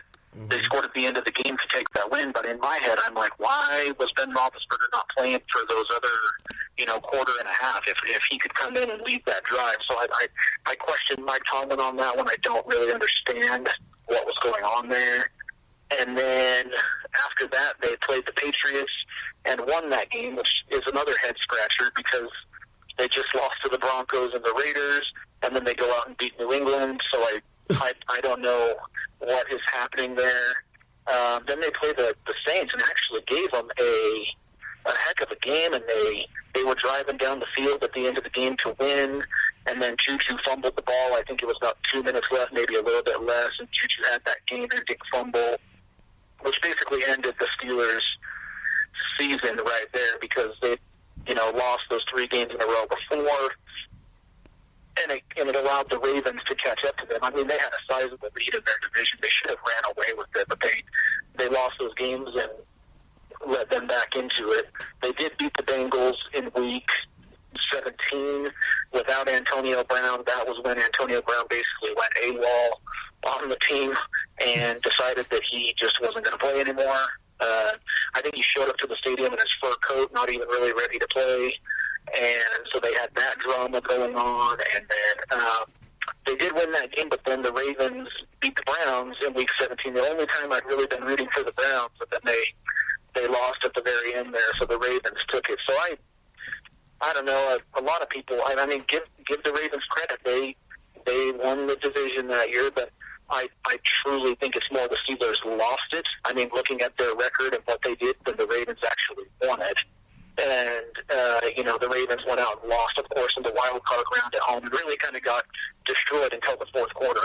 So I don't know. I would have liked to, I mean, obviously we can't go back in time, but I would like to see the Steelers and Chargers back, and I think that would have been a much better game in the playoffs. And I think a lot of people in the media and everything pretty much know that would have been a better game. The Ravens kind of lucked their way into the playoffs, but it is what it is. The Steelers blew it last year, and this year we're coming back for that division crown. All right, well, there it is, man. So, once again, ladies and gentlemen, I'm talking to Mr. Matt Hames here, diehard Steelers fan over there in Utah. So, let's go ahead and jump on over here. Well, you're from Utah, right? Well, you're in Utah, right? Yeah. I'm in Utah now. Yeah. Okay, I would guess because you're a Utes guy, so I'm just saying, But that's awesome, man. So last year, big recap of the season for the Steelers last year with Mr. Matt Hames. So let's go ahead and briefly go through these, a few minutes apiece. But free agency. So overall, Matt Barron, linebacker. I mean, former Ram guy is, you guys still trying to fill that gap, of course. I'm always praying for, one of the best linebackers I think I've ever seen, especially in this era, Mr. Ryan Shazier. Hopefully one day he can just get back to life, let alone football. So I hope he's recovering. But you guys still trying to fill the void at linebacker. So you went and picked up Mark Barron. Then Dante Moncrief, not bad player there, picking him up. Jacksonville, Steve Nelson, corner out of, from Kansas City. Then you guys will re-sign Anthony Chickillo, of course. Eli Rogers, you will re-sign him as well. And Dan McCullers also defend the big defensive tackle there. So there's your guys' free agency. So briefly, just briefly, nothing too crazy to elaborate here, but your thoughts on free agency. I think the Steelers did a little bit more in free agency than they usually do, and I'm glad you touched on Ryan Shazier. We won't go much into that because everybody knows what happened there, but I did forget to mention that in my recap. That is another thing that really hurt the Steelers last year, was Ryan Shazier not being there. And obviously he is a tremendous heck of a player. He's a game changer, but they still haven't been able to replace him. But I think we'll get into that here a little bit later in the show. But Mark Barron should be able to do a decent job, better than what they had. They had John Bostic last year, and he's just a little bit slower. The Steelers' defensive schemes were not really helping putting their players in the best position, I guess I should say. They've got their middle linebackers, it's Williams and John Bostic trying to cover slot receivers and just lots of people out of position, which didn't help. So I think Mark Barron should be able to help a little bit in that scheme of things. And then Dante Moncrief, I actually like that a lot. He's not a superstar, but I liked the signing because it seems like the Steelers are building to a lot more team guys. They've got Juju, they've got James Washington, who actually improved tremendously from the beginning of last year to the end. At the beginning, I was worried. He was dropping balls. He was doing all kinds of things. And last year, at the end, he was starting to make some big plays. So kind of the opposite of Antonio Brown. He gets called out in the media and, goes AWOL. James Washington gets called out in the media and steps up and starts catching passes. So, but Dante Moncrief, I think, actually has a shot to be the starting wide receiver on the other side of Juju at the beginning of the year, at least at the beginning. And I think he's a good fill-in guy there until either Deontay Johnson that they drafted or James Washington are ready for that position. So I think him playing with Ben Roethlisberger will actually be good. It'll be the best quarterback he's ever played with. Well, maybe Andrew Luck, a little bit different, but best quarterback since Andrew Luck, I guess. So definitely better than Blake Bortles. And then Steve Nelson, that corner from Kansas City, they gave him quite a bit of money, a 3-year deal, $25 million. To be honest, I didn't know a lot about him in Kansas City. I've looked him up, and it looks like I've seen highlights, and he's he's got some bad moments, but he's also got some good moments. So I'm hoping, starting on the other side of Joe Hayden, he'll be able to showcase more of the good than the bad. You would probably know a lot more about him being a Raiders fan, but it seems like he has some good plays, but then he also gets burned every now and then. But hopefully it's an improvement over Artie Burns, who was getting burned basically every single play at the beginning of last year. So, and then they re-signed Chickaloe, and he's a good outside linebacker that they just kind of bring in off the bench when people need a break. Eli Rogers is a tremendous slot receiver. I don't see him dropping very many balls. In fact, I think it could be him, Moncrief, and Juju as the starting three receivers at the beginning of the year, with Rogers in the slot. He's a good slot receiver. Dan McCullers, he just signed for depth. He's not bad, but he's not great either. They've got McClendon, and that he pretty much just sits right behind them, pretty much. So, and Hargrave. I said McClendon. It's Hargrave that they've got. McClendon was the old defensive tackle that they had. But he just pretty much backs up, so he'll come in every now and then, but he's not a game changer. So overall, they're free agents. They signed a couple guys more than they usually do. So we'll see what happens, I guess, with them. I think they're good signings, so that'll help out. Absolutely. So, yeah, you mentioned Juju. I'm a SC guy. I mean, down here in Southern California, big SC guy. So, very proud of Juju and what he's been able to do over there. And now that looks like he's the one over there now. He's the number one. So, I wish him all the best over there. So, let's go ahead and, like I said, briefly go through the draft now. This year, you go ahead and, go through our pick if you like. But, like I said, we, briefly though, I mean, we got too much time, but let's make sure that we get the essence of every one of these picks. Of course, give me a good draft grade at the end if you would like. But first round here, Mr. Devin Bush, inside linebacker out of Michigan. The guy is a phenomenal athlete. There's nothing that's going to, whatsoever, that's going to change the fact that he is there to make a huge difference. I mean, let's just face it, the guy is there to really help out that linebacker core. In his presence, I do believe Steelers fans, much like yourself, the organization, everybody, they have high hopes for this guy to get in there and make some things happen. So great pickup there in the first round. Next up, third round, Deontay Johnson, wide receiver out of Toledo. You guys picked him. Don't know too much about him or anything at all. With that said, excuse me, or the Toledo organization. But next up, Justin Lane, corner out of Michigan State. That defense was suspect, but still a pretty stout defense. So Michigan State, another good player there, coming out of MSU. Next up, Benny Snell Jr., running back out of Kentucky. This guy was turning heads last year. Kentucky, people didn't even know Kentucky had a football team, okay? But I thought they were good at basketball school. Like, seriously, okay? So, they were quite the turnaround team. And last year, he was a big reason, because of it. So, good pickup there. Zach Gentry, tight end out of Michigan. Another good player there out of Big Blue, if you will. Northern Illinois, outside linebacker, Sutton Smith. So another guy to help both that linebacker core. Isaiah Buggs, defensive tackle out of Alabama, who, I mean, my gosh, he went pretty late, but what a nice pickup there. Big boy in the middle. And Ulysses Gilbert III, inside linebacker out of Akron in the 7th round, as well as Derwin Gray, offensive tackle out of Maryland. So, so your quick and dirty thoughts, Mr. Matt, on your guys' draft.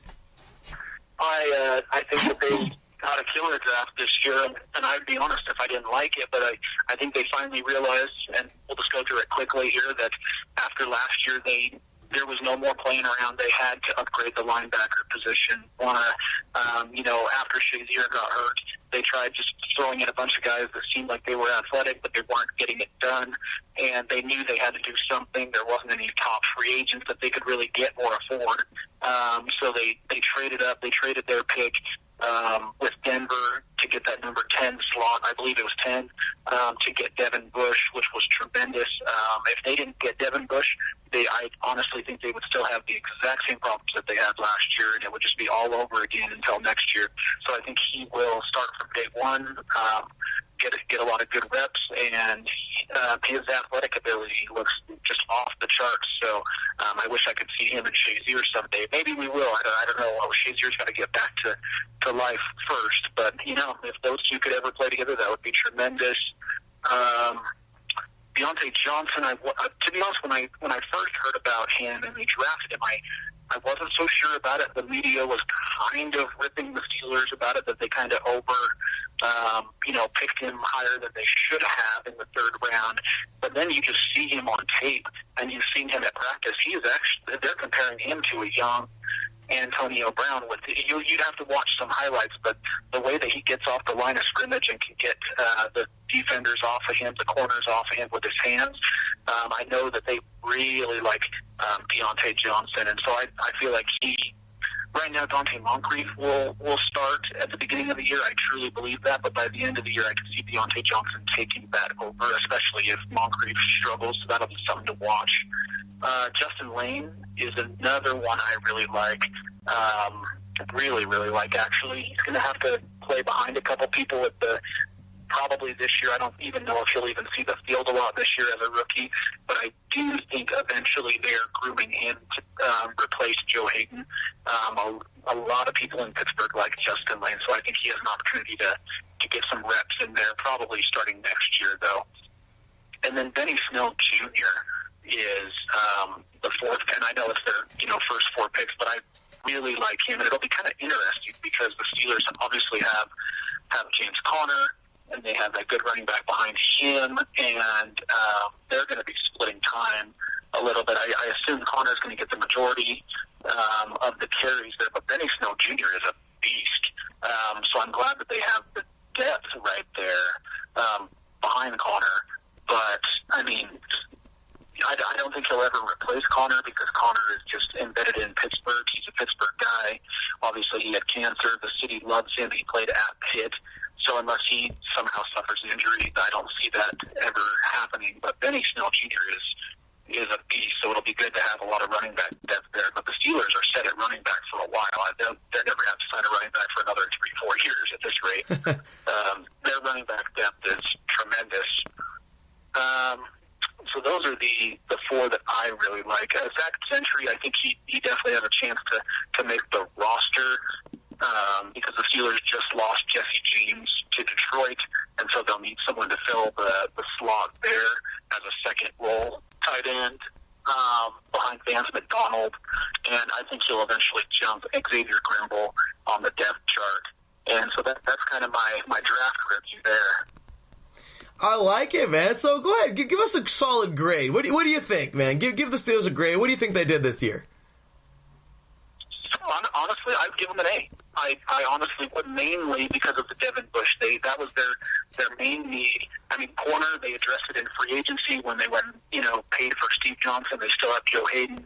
They drafted a safety last year. So really the only need they had was maybe wide receiver, which they got in the third round. That middle linebacker is by far and away their biggest need. And they addressed it, and they then got Devin Bush. So I don't give them an A- on their draft. Absolutely. I think I did too as well in our recap show. I think I gave him an A or A- somewhere right around there. But with that said, all right, so got a few minutes left here in the show. Then this is always a fun segment, Mr. Matt. This is a segment we like to call Stick It To 'Em.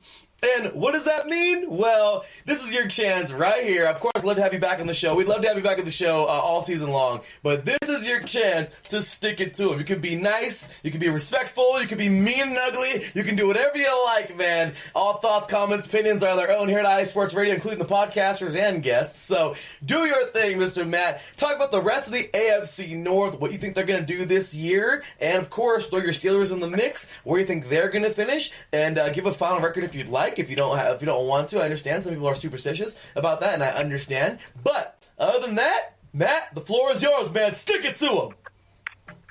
All right. Well, I'm predicting the Bengals are going to be one of the worst teams in the National Football League. They have a putrid offensive line. Andy Dalton, we've all seen what he can do. I do like A.J. Green, but their defense is terrible. They've lost a lot of defensive guys. I really think that you're looking at a bottom 5 NFL team with the Bengals. The Ravens, I know all their fans are all up in a yippee-yap, but they think that they're great. They think that they've got Lamar Jackson. That dude can't throw. I do like Lamar Jackson. He's a heck of an athlete, but he is not a an NFL quarterback, in my opinion. I could eat those words later. In my opinion, he's got some work to do, though. I know they've added a little bit of talent around him. What's his name? Hollywood Brown, and which hopefully is not Antonio Brown or just like that because they're cousins. So if he is, get ready for that. I think that the Ravens will finish third in the division, probably around 8-8, maybe 7-9. I think they're going to get exposed, which would be great for the rest of us. Browns, I am a Brown believer, but I think that they are on the on and up with Mayfield. It actually scared me a little bit when they got OBJ. It seems like a lot of free agents are wanting to play there. I do think they still finish second in the division, though. I think they will be a 9-7 team, and I truly believe the Steelers will win the division. They will get a first-round bye. I believe they're going to finish the year 12-4 and have a couple losses in there.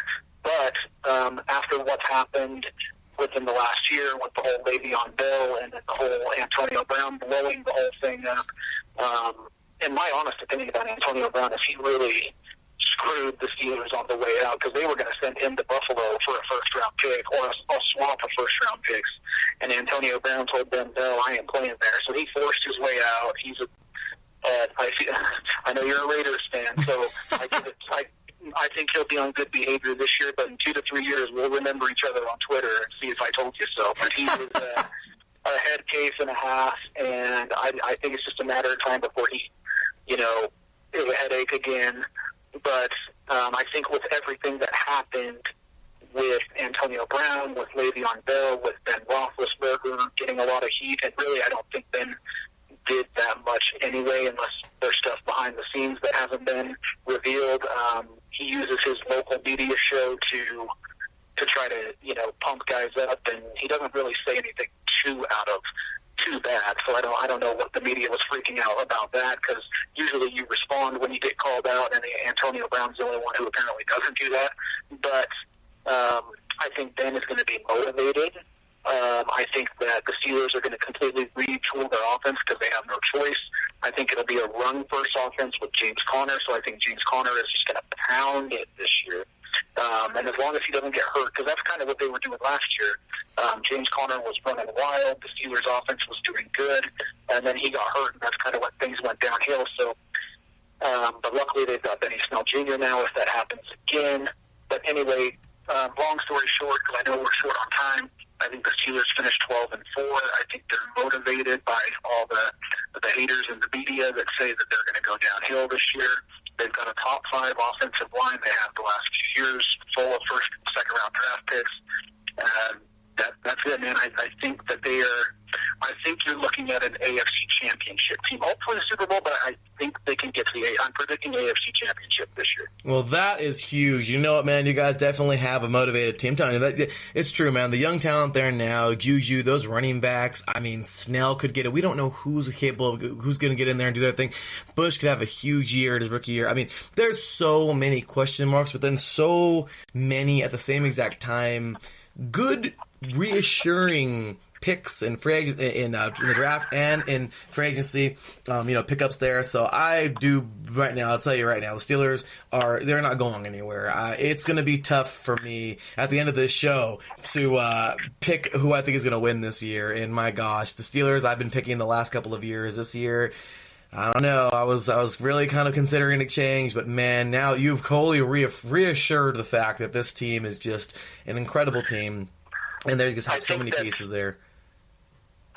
Not to cut you off there, I think the team to really compare them to would be that 2005 team that won the Super Bowl. I know it was Ben's second year, but they really were a run-first team, and then Ben kind of threw it when he needed to. I think that's what you're going to – and they played tough defense. I know they had Polamalu and everybody, but I think that's what you're going to see this year is more of a run-first team to try and open up the play action with Juju, because I know teams are going to try and double cover him, so they're going to have to find a way to get him open. They're going to be a run-first team, and their defense, T.J. Watt's going to get in his third year. They've got Joe Hayden, obviously Devin Bush, Cam Hayward. I think they're going to play tough defense and run the ball, and that's how they're going to win. They're kind of like their first Super Bowl they won, or to be that, not the first of the last few years, so the fifth one that they won was in Ben's second year. I think that's the team you're going to have to see from the Steelers this year if they want to win. So. Yeah, I like it. So that's a great thing to close on right there. With that said, ladies and gentlemen, once again, where's that applause button, man? Mr. Matt Hames, thank you so much, sir, for being on the show today. That was absolutely awesome. Now, it is your time, man. I mean, of course, it's been your time, for the last segment, but Mr. Matt, tell us, man, tell these diehard Steelers fans out there, Steeler Nation, where they can find you on Twitter and anything else, any publications you may do, anything else you may do, man. Go ahead and plug it and let everybody know where they can find you. Yeah, you guys can find me on Twitter at Matty Hames, so MattyHam, like for Matt ES. I'm on there quite a bit, giving NFL and fantasy football advice, or just anything you want to know. I'm on there. I talk Steelers football. Just stop by and say hello. We can play fantasy football together if you want. I start a whole bunch of different leagues. I probably play in 8 to 10 leagues a year. I usually manage most of them, so if you're interested in that, just send me a DM on Twitter, and I'd love to hear from you. And bring more Steelers fans in so we can talk football all year. I'm loving it, man. Hey, love to have you back on the show this year, talk some primetime face-offs, and to bring you into some primetime face-offs, and the Steelers play in primetime, and of course, gets to talk some Steelers football in general, man. So, with that said, ladies and gentlemen, Mr. Matt Hames, once again, thank you so much, sir. That was incredible, man. Thank you so much for being a part of the show today, and that is that. So, with that said, we got the Ravens down. We got the Steelers down. Next up, we got KTO, baby. KTO's in the house. Carson the Oracle, YouTuber, of course, in the house to talk about some Browns football, and then we'll be finishing it off with Captain Obvious today, talking about the Bengals later on today's show. So once again, great recorded interview here with Mr. Matt Hames. This was recorded yesterday on July 21st, Sunday, July 21st, and we're going to keep it rolling on here. So once again, ladies and gentlemen, 2 teams down, 30 to go here. AFC week officially underway in 8 divisions in 8 days. 3 and out, season 6 officially underway. Y'all, let's keep this thing going and have some fun. Y'all, once again, big shout out to Mr. Matt Hames. Thank you again, sir, for being a part of the show. When we get back, we'll be talking some Browns football with... sorry about that. We'll be talking some Browns football with KTO, Carson the Oracle, right here on IE Sports Radio, your direct feed for all that is sports. We'll be right back after this.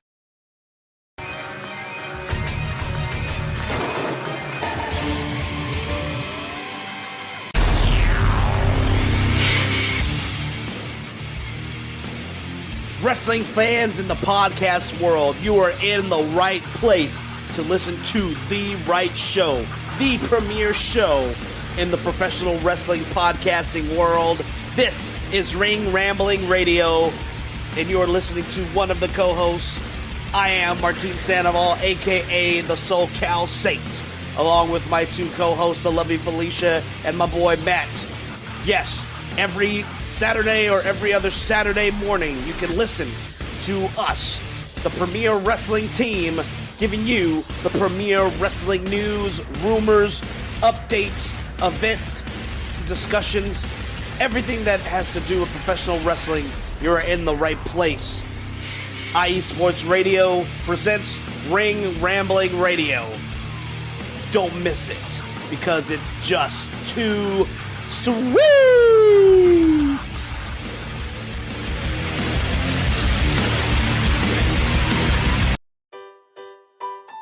Hi everybody, it's Calvin here from USRN, here to give you an important message. Since 2017, we have done our absolute best to provide you with nothing but the highest quality of sports calls in the greatest of quantity possible. Thanks to you, our station has grown more than we ever thought. That's why, with your help, we would like to grow even further. Just think, twice the amount of your favorite calls, 24 hours of coverage, talk shows, play-by-play, game-by-game analysis, and so much more. That's right, USRN2 is officially in development, but we can't do it alone. We have set up a GoFundMe page that you can access from our homepage on the left of your screen. We also are planning special giveaways and prizes to our highest donors. Our goal here at USRN is to bring you the best calls possible at no cost to you. In order to continue to do that, we need your help now. Please check out our GoFundMe page, and if you would like to know how you can help, you can email usrnradio@gmail.com. Without your support, we couldn't do what we do.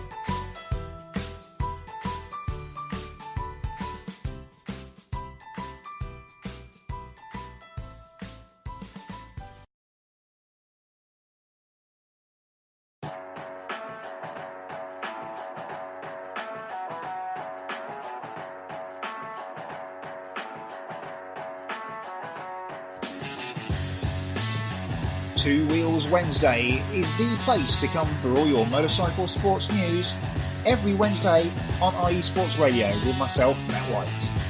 All the latest news, rumours, race reviews and previews from World and British Superbikes and the big one, MotoGP.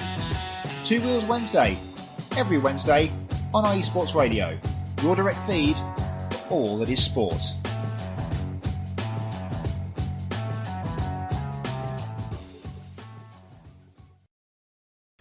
Welcome back, football fans. Well, we got 2 teams down, 30 to go. And at the end of the segment right here, we will have 29 to go, y'all. AFC week officially underway. 3 and out, season 6, 8 divisions in 8 days. We are rocking and rolling. Awesome first 2 interviews, y'all. I mean, seriously, the first 2 were super cool. Of course, talking Ravens football with Mr. Chris Schisler. And, of course, as you just heard, the interview with Mr. Matt Hames. Now we got the Browns fan. And he's not just any Browns fan. I mean, hey, we're all unique in our own way. God made us all unique. But I'll tell you what, this guy right here, happy to have him again on the show. He is always ready and willing to be on this show. And it's awesome because he does a lot. Like, this guy has an incredible YouTube channel, and I mean, I'm just looking at it right now, 381,000 subscribers to date right here. This interview was recorded yesterday, by the way, on July 21st, 2019, but man, what an awesome thing he's done. So many great videos. I have yet to watch his latest one. It's just a day ago he released it. But check him out though, y'all. KTO on YouTube. Who's the biggest NFL player of all time? Interesting video. He's had plenty of cool videos, including a video talking about Kansas, the most miscellaneous college football year I think we can think of, back in 2007 when Kansas was actually a pretty legit team. And he also has a pretty cool video back in the day of remember when the Browns were actually good? So, I mean, interestingly enough, he has really cool videos. Not interestingly enough, he has really cool videos, but interestingly enough, the Browns actually weren't too bad not too long ago for just a short time. But check out those videos. He will tell you plenty more about that, of course, in this interview. And you go check out his videos, and he'll tell you plenty more about football. So with that said, ladies and gentlemen, happy to have him here today. His second time, I believe so. Yes, his second time doing 8 divisions in 8 days. Glad to have him back from last year to this year. The man needs an introduction, but my gosh, we're going to give him one anyway. With that said, ladies and gentlemen, YouTuber, in my opinion, world famous YouTuber and diehard Browns fan. Ladies and gentlemen, welcome in the one, the only KTO, Karsten the Oracle. Welcome back to the show, brother. How you doing, man? I'm doing great, man. I'm living life. I'm really excited for football season. I've been dying for months because of the most unbelievable offseason for the Browns that's ever been had, you know what I mean? So I'm just excited.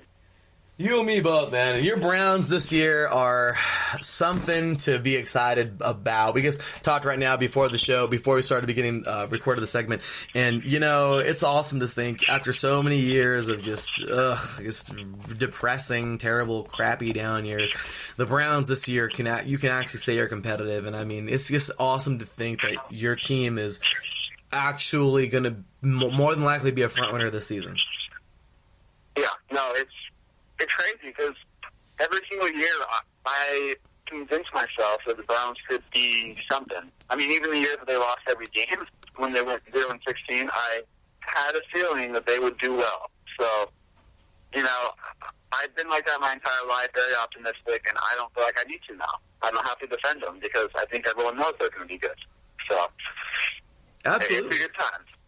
Absolutely. So, with that said, let's go ahead and jump on into this. Last year, his story is pretty awesome because as a youngster, I remember him saying last year that he used to draw football helmets. So, kind of cool because how he actually became a Browns fan was drawing football helmets and knowing that, I guess his favorite one being the Browns football helmet, which is pretty cool. So, I know, once again, the people heard it last year, but a quick refresher, man. How did you become such a big Browns fan? So, if you grow up in Idaho like me, you kind of choose a team to cheer for because we don't have any professional teams where I'm from. So, naturally people go Seahawks, people go the Broncos, the Denver Broncos, because they're both close. But for me, I just loved the beauty of the sport, right? So, like you said, I was drawing football helmets because I just liked looking at football helmets, and they were easy to draw. And, of course, what's the easiest helmet to draw? The orange-Browns helmet. So that instantly attracted me, obviously.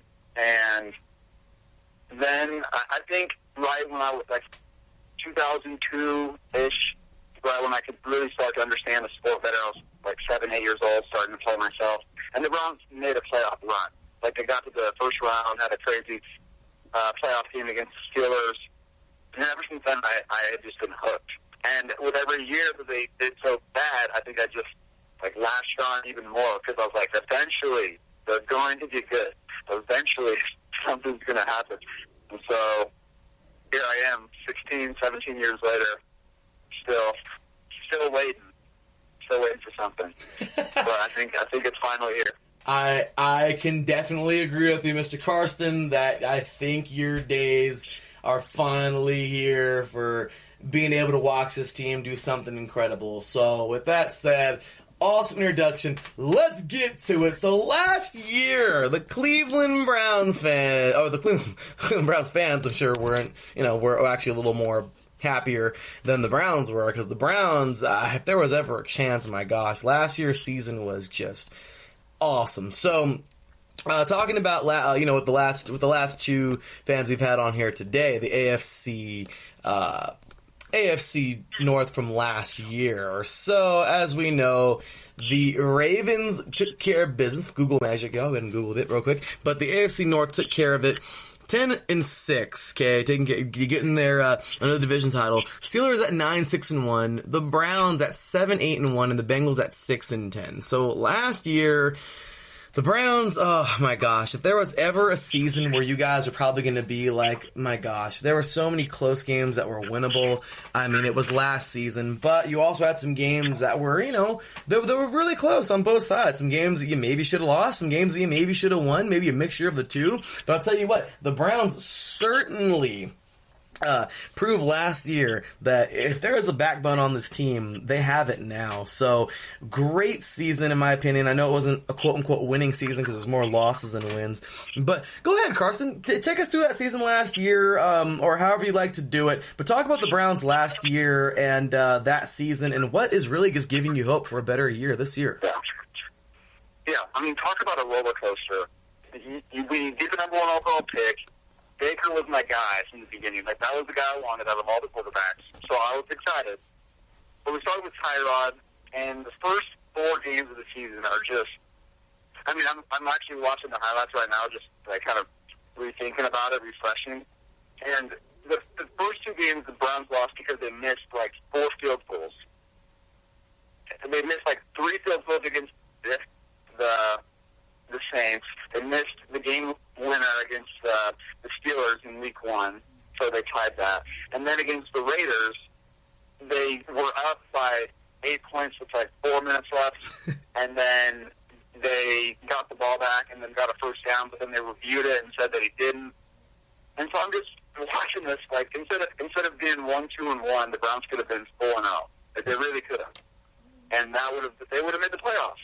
And so it's just crazy, but all that really matters is that, Week 3, down 14 points, Baker Mayfield comes in and has the most miraculous game that's happened to the Browns in at least 10 years. I mean, they dropped, I don't even know how many games in a row, if you don't count the Tide. I mean, they've lost 40-something games or something over 2 years. And then Baker comes in and just ignites the crowd. I was watching at my house. I was freaking out. That was one of the best experiences that whole season, because it was such a whirlwind. It started bad. Baker comes in, ignites the fire that we now have. Then they start to drop a couple games, and then they go on this crazy winning streak, and they win 5 of 6 games. And then they have that Week 17, game against the Ravens that came down to the wire, and it was tough. Even though the Browns didn't make the playoffs, that was one of the most. I don't even know. Like, even this season coming up, it's going to be great. But with how low the expectations were for last year and what they did, it's going to be hard to beat just as far as excitement. But if the Browns make the playoffs, that's how they'll beat it. No, absolutely. You guys had some, and it's true. I mean, me as a Raider fan, I'm pretty happy about that game. But regardless, man, you guys definitely could have won that game and the other three. I mean, to think of how crazy that would have been and how the run you guys would have made. You and I both know the NFL is. The playoffs. The playoffs are just a different animal, and you guys could have turned it up. I mean, who knows how far you could have gone, but woulda, coulda, shoulda, leaving that stuff in the past. Yeah. And as of right now, we're moving forward. And speaking of forward in the future, my gosh, free agency this year for you guys, not too shabby. Sheldon Richardson, okay, nice, man. Going on with the Browns here for this year. You also have Demetrius Harris, tight end, out of Kansas City, okay, coming on over. Kendall Lame, offensive tackle. You guys pulled him, actually, offensive line. I don't know what he is, but you guys go ahead and picked up Adrius Taylor, linebacker out of Tampa Bay. Also, Eddie Cush, offensive line out of also Eddie Cush, offensive lineman out of Chicago. So not too many eye-popping picks here. Of course, the big one was Sheldon Richardson. I mean, big time, in my opinion, pick up here from the Vikings. So, I mean, this guy, big man in the middle. So, go ahead, man. Talk about your free agency and what you really expect out of these guys. Well, one guy you're forgetting is Olivier Vernon from the Giants. Oh, that's right, and Olivier Vernon. What's funny about Vernon is he was such a great pickup because the Browns made the trade with the Giants, but then they made the trade to get Odell so fast afterwards that Vernon just gets forgotten about. And Vernon was a Pro Bowler. So now we have two Pro Bowlers on the edge, Vernon and Garrett. And then Richardson and Ogunjobi in the middle, because Ogunjobi's like a rising sun. Dorsey loves him. And so him and Richardson, I mean, that D-line is so stacked. It's going to be so great. And other additions were good. Demetrius Harris should be good. I know that John Dorsey's brought over a lot of guys from Kansas City that he's liked in the past. And the other guy he's brought over was the running back, Kareem Hunt. So a couple of additions for the offense is going to be great, but I think it all gets overshadowed by one game. And it kind of put the football world on pause for a moment when they got Odell, because it's just someone as big as that to come to Cleveland, I mean, it was a trade, but just to pull that off, and now the firepower that this team has. I mean, keep in mind they are the youngest roster in the NFL, but it's easy to argue that they're the most talented roster in the NFL as of right now. It's just mind-blowing. I don't even know where to start, you know what I mean? It's just, the defense is so much better. The offensive skill, like the skill players are so much better. And Baker's coming into a second season. It's just going to be so fun to watch. It's going to be so awesome. I definitely agree. I mean, of course, I'm bad for Olivier Vernon. Of course, elephant in the room, Odell Beckham Jr. And how can we forget, man, not only did you get one half of that crazy LSU Tigers receiving corps, you also get another half. You guys get Jarvis Landry. Yeah. I think it's the perfect fit. I think it really is what Odell needs to succeed. I think the environment he's coming into, his best friend that he went to school with. I mean, it's just, and the receivers coach that they had at LSU, that they both loved. I mean, he's there too. So it's just, I think it's just a match made in heaven, honestly. It's just so perfect. The young guy with Baker throwing it to him, they get along. And Baker's always going to stand up for him. It's just the dream scenario.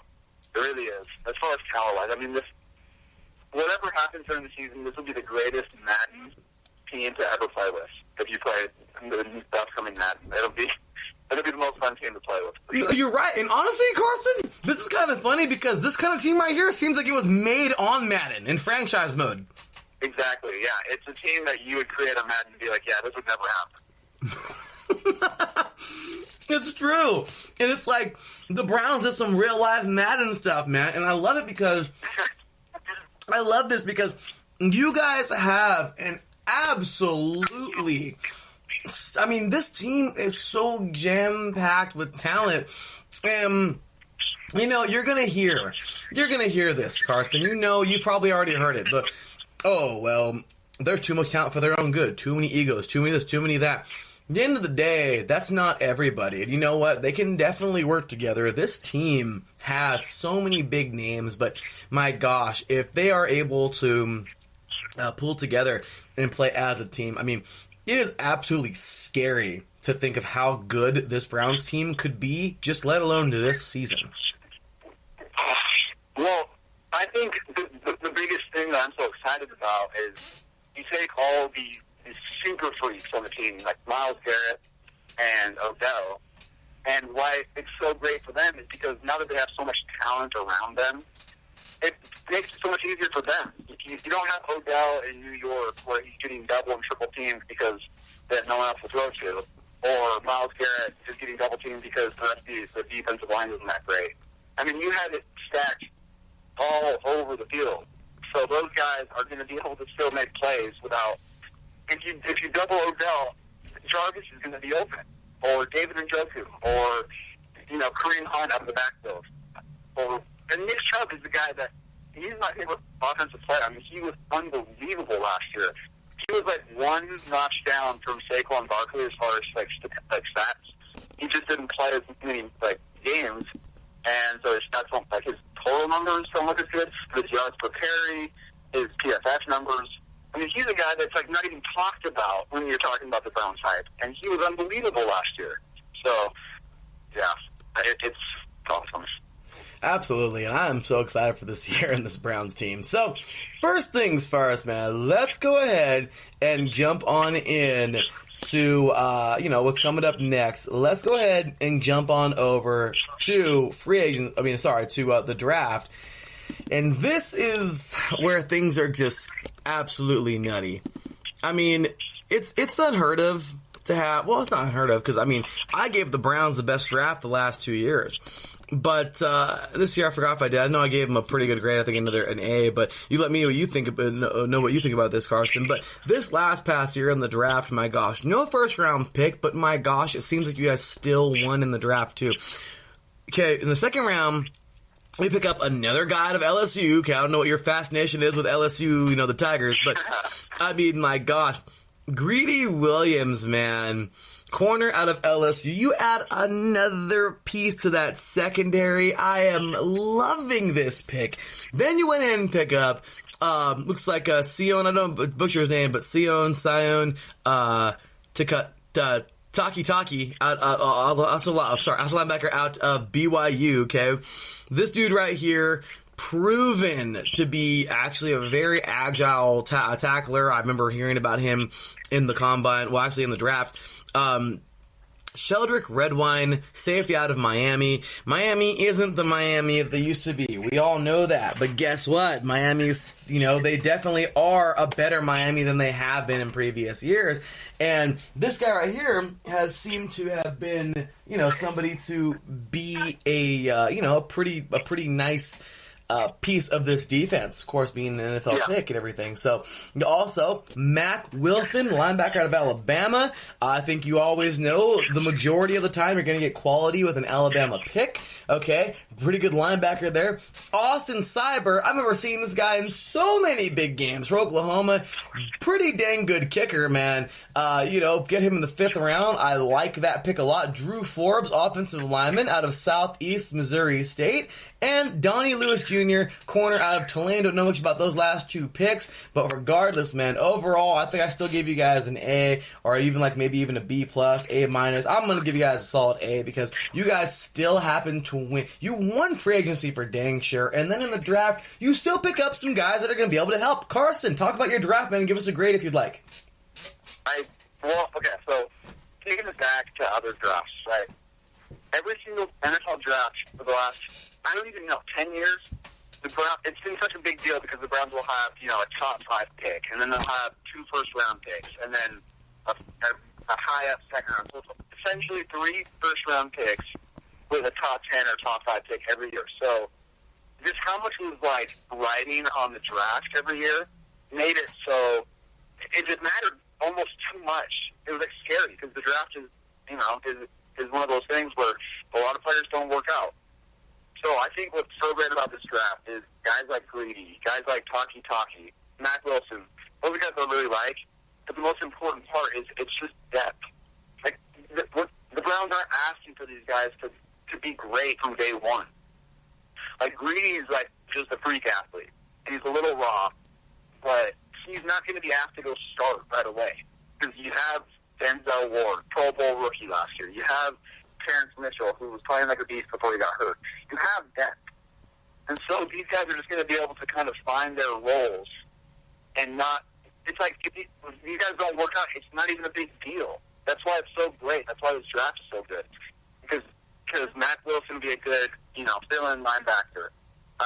There's going to be a kicking competition with the guy from Oklahoma. I mean, it's just the depth now that the Browns have is probably the most intriguing part about the roster because guys can get hurt and guys like Greedy can step in and it's going to be all good, Guys get hurt last year and you're picking up guys off the waiver wire, you're playing guys who you don't want to play, but the team just has such good depth now. This draft just really added to that. So it's true. It really has. And you guys, man, I'm telling you, with just the draft, the depth you guys have, it is scary. I mean, the Browns are looking like we can say this a million times over, but they are looking good right now. You guys are looking tough, strong team. And overall, just a good draft. So what do you say? What do you give you guys in the draft? What would your grade be, Carson? Okay, so getting Greedy is probably the biggest impact because it was a mid-round second pick that felt like a first-round pick, and pretty much because of that, I'm giving them a B at the minimum. And then, as of right now, I don't know if a lot of these guys will work out. I'm going to give them a B. I think that's a safe way to go about it because I don't know much about the guys from the 4th round down other than Matt Wilson and the kicker. So as far as I think it's great that I don't know how many impact players there's going to be after Greedy. As far as really a ton of playing time other than special teams. So give them a B for now. That's subject to change. I like it, and you guys really have that's good. So I give him an A because I really like that. That Greedy Williams pick is huge. Seibert, I think, is just value. Mac Williams is a guy who is just going to get in there. I think is going to be an impact player, for you guys maybe immediately. I am really, I like the Browns draft, and it just looks great. You guys look good, man. I love the picks. I'm excited. I want to see what Taki does, man. No joke. Yeah, I watched a bunch of his highlights, and he just seems like a guy who's flies around, makes plays. I'm just a little skeptical, a little nervous, because do you remember the guy who played at Arizona a few years back? He led college football in tackles. Scooby Wright? Yes. So the Browns took him in the 7th round a few years ago, and I was so excited because he was making plays all over the field. But there was a question of his kind of his lateral ability to move, his athleticism, and he ended up never really working out. I don't even know where he's at now. At least for the Browns. I don't know if he's playing somewhere else. But I saw a couple analysts saying the same type of things about Taki. So that's the only reason I'm skeptical. He's a totally different player, so that's not fair to him. So that's the only reason I'm getting skeptical, because I've seen these playmaking linebackers not work out a few times. That's all. I can't be fully optimistic because I'm already so optimistic about the team. You know what I mean? I understand. So he's somewhat level-headed. I understand. But yeah, man, hopefully you're right. Totally different player. So hopefully gets in there and does his thing, man. I'd love to see it. And And, okay, so there we go. So let's go ahead and jump on in to the last segment of the show, because I definitely want to talk about your YouTube a little bit here for everybody who doesn't know, which, I mean, with 381,000 subscribers, I'm not quite sure how many people don't know about KTO, okay, on YouTube. But with that said, let's go ahead and get into the final segment here of this segment before we get to, the point where you can go ahead and talk about everything with you. But stick it to them, man. Let's have some fun. We just recently talked to Mr. Chris Shizler. Pretty nice about it. Had a few things to say about the Steelers. Mr. Matt Hames had a few things to say about everybody. And, of course, your turn, Mr. Carson, today, talking about Stick It To 'em. Let us know, man. Give us your thoughts on the rest of the AFC North, as well as your Browns. You don't have to give us a final record if you don't like to. Your prediction for this year. Of course, you can if you'd like, but I know, some people are superstitious, and I understand that. But, all right, with that said, go ahead, man. Talk about the AFC North this year and what you think everything's going to, what you think, how you think everyone was going to do. So, Carson, stick it to them. All right. Well, I don't think it's crazy by any means to say the Browns are the best team in the AFC North. One, the best team in the AFC North last year had a running back at quarterback. So when the league figures him out and then he's not able to throw downfield, I don't know what they're expecting. The only guy who stopped us last year was Mosley, and he's gone, isn't he? Correct? CJ Mosley is a jet. So Mosley's gone, right? I don't know how they retool that defense or what they're going to do when Lamar Jackson gets stopped, but I think the hype train's over. I think that he can have a bad year, and I think that they're gonna be like a mid-level 7-9 type of team that loses both games to the Browns. Because I think the Browns got their number. I think Baker's way better than Lamar Jackson as a quarterback. And then the Steelers, what are they going to do? Antonio Brown's gone. Le'Veon Bell's gone. The two guys that kind of tore up the Browns for years. You got Juju, but Big Ben's not going to last forever. He threw 5 picks against the Browns last year in Week 1. And now that he doesn't have his guys around him, the two guys who were kind of making that offense work around him, they're gone. I just feel like that team, that offense is just, it's like a B minus now. It's like a C plus instead of having, like, they were the talented team that they got all the hype. And I think the Browns kind of took that role from them. And the Browns are just overall more talented. And so I think the fear of the Steelers that every Browns fan used to have, like, oh, this is going to be a game that we have no chance in, I think that's gone. I really do. I think that the division rivalry is still there, but the Browns just match up so much better than they have in the past. And then I can't even talk about the Bengals, because the Bengals they're so bad. They're the new Browns. Andy Dalton's mediocre. They got Joe Mixon, he's fine, but their team is just slowly been declining in the kind of the background for years, and then I think now is kind of when it's really going to show. They're going to be like a 4-12 team. That's kind of like the gimme games for the division teams. And so, talent-wise, the Browns are so much. They're just above and beyond all the teams. You could argue the Ravens are right with them, but they have a running back playing quarterback. It doesn't work. So, yeah, that's my take. I like it. Okay, so do you want to take a stab at the at guessing the records, or do you just want to leave it at that? Okay. I think, to be safe, I think fourth place is the Bengals at 4-12, roughly. I think the Ravens are 7-9 type of team, and that's could lose a couple more games when it doesn't matter. Go like 6-10, 5-11, and then I think the Steelers are going to be hanging on that 8-8, 9-7 train. But it won't matter because there's too many good teams in the AFC overall, and the Browns are going to go 11-5 and win the division. I like it. Okay, so do you think the Ravens and the Browns are going to stick together, maybe 8-8, 9-7 type of team? I think they're hovering around the bubble of going 500. but it won't matter because the Browns will be up and away the best team in the division.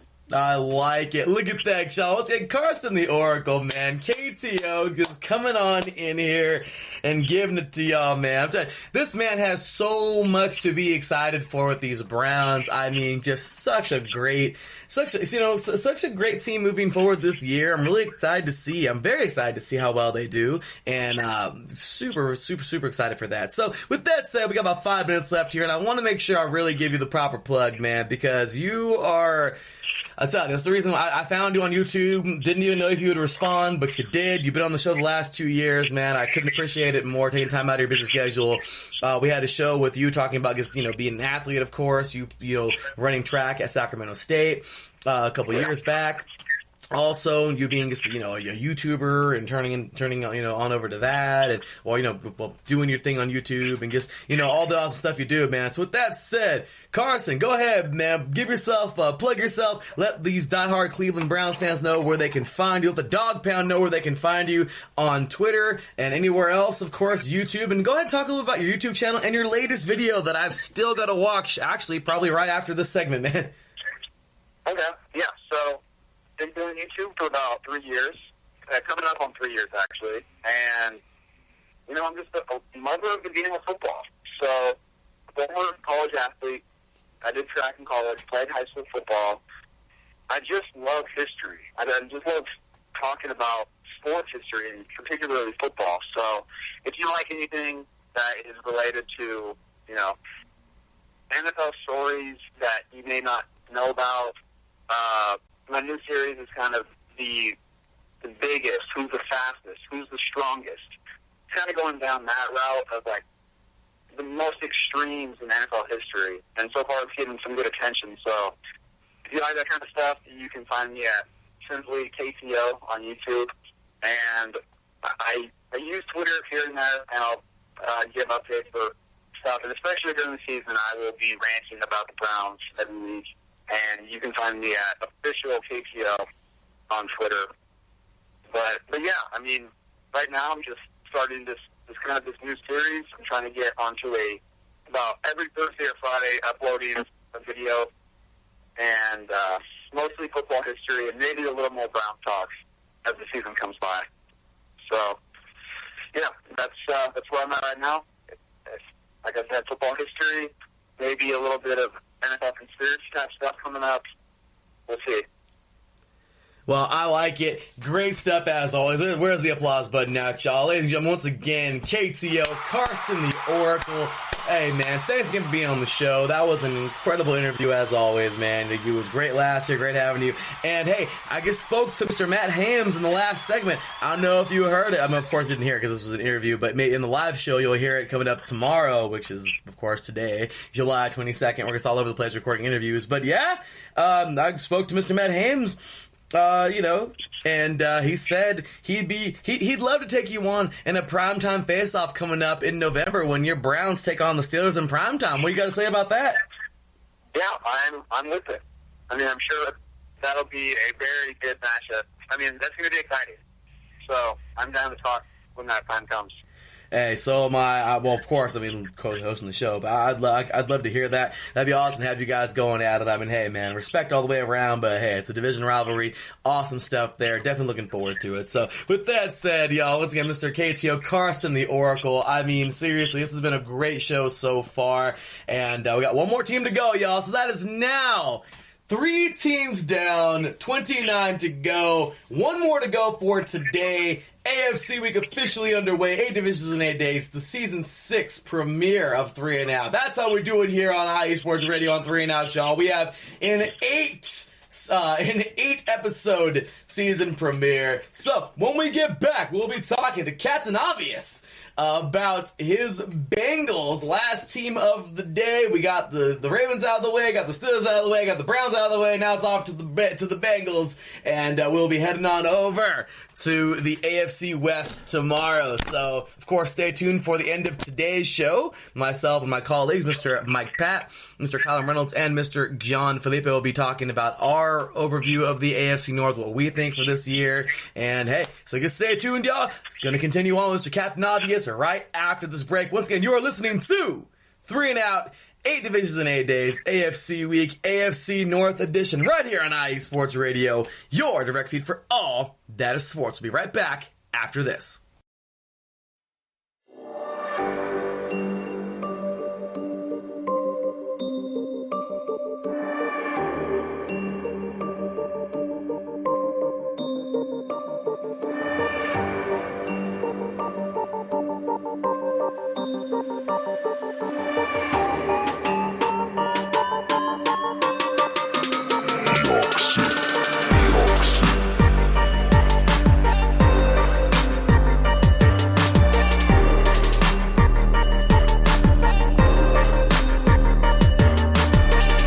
From the home plate to the nets, the end zone to the finish line, here nothing is off limits and no sport is safe.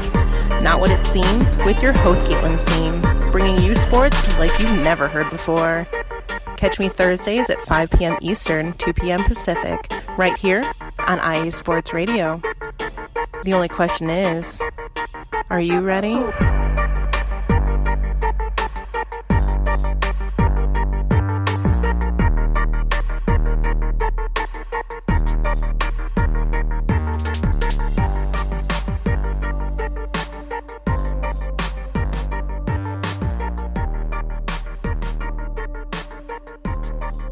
Welcome back, football fans. Well, there you have it. Carson the Oracle, KTO, man. Big shout out to him. And talking some Browns football. Next up, final team of the day.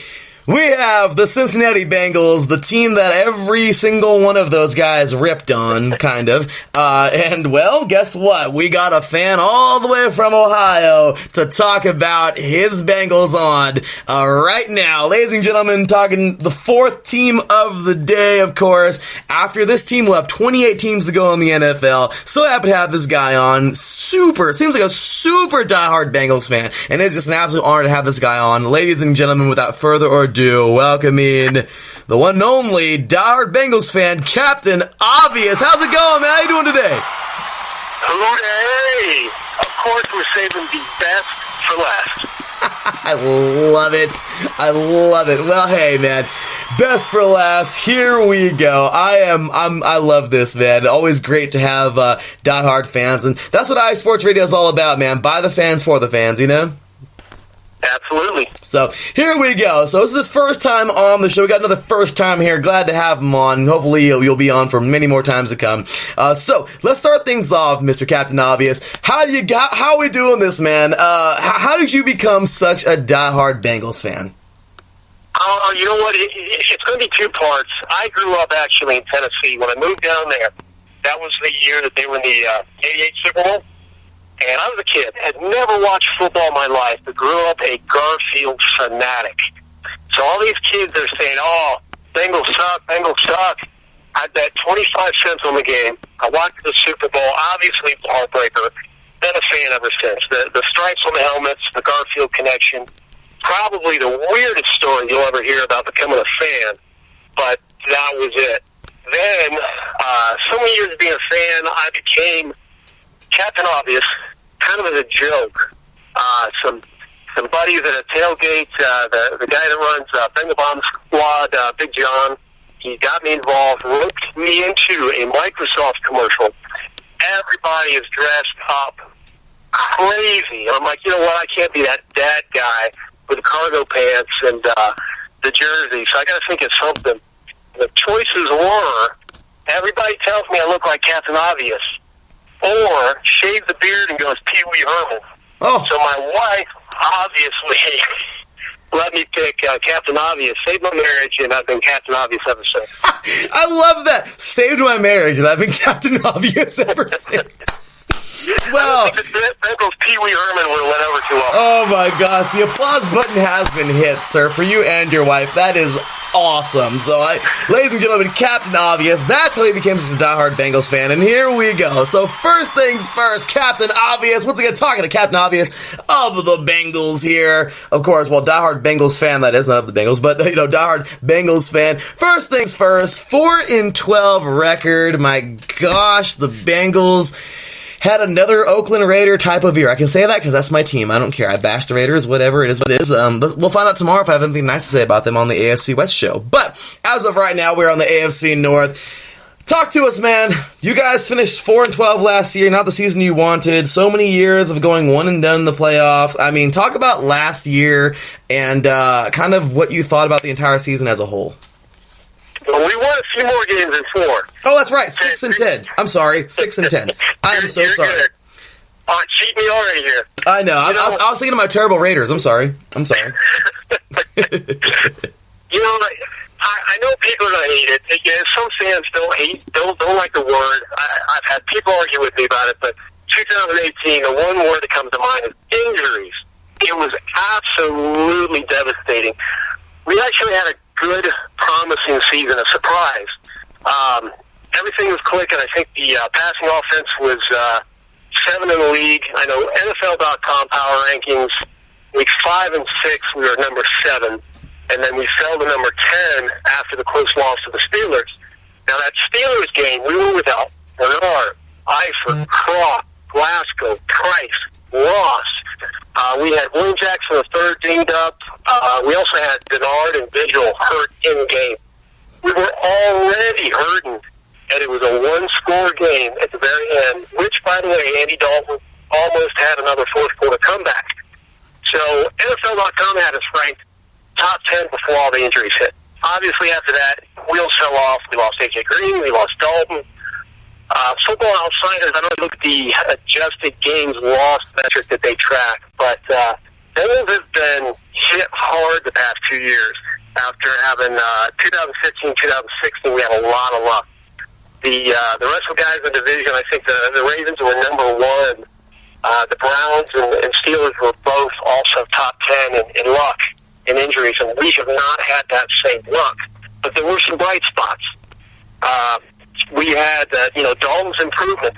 A lot of people looked at the 2015 season, but honestly, Dalton did more with less last year. So, offensive line has been a target for critics.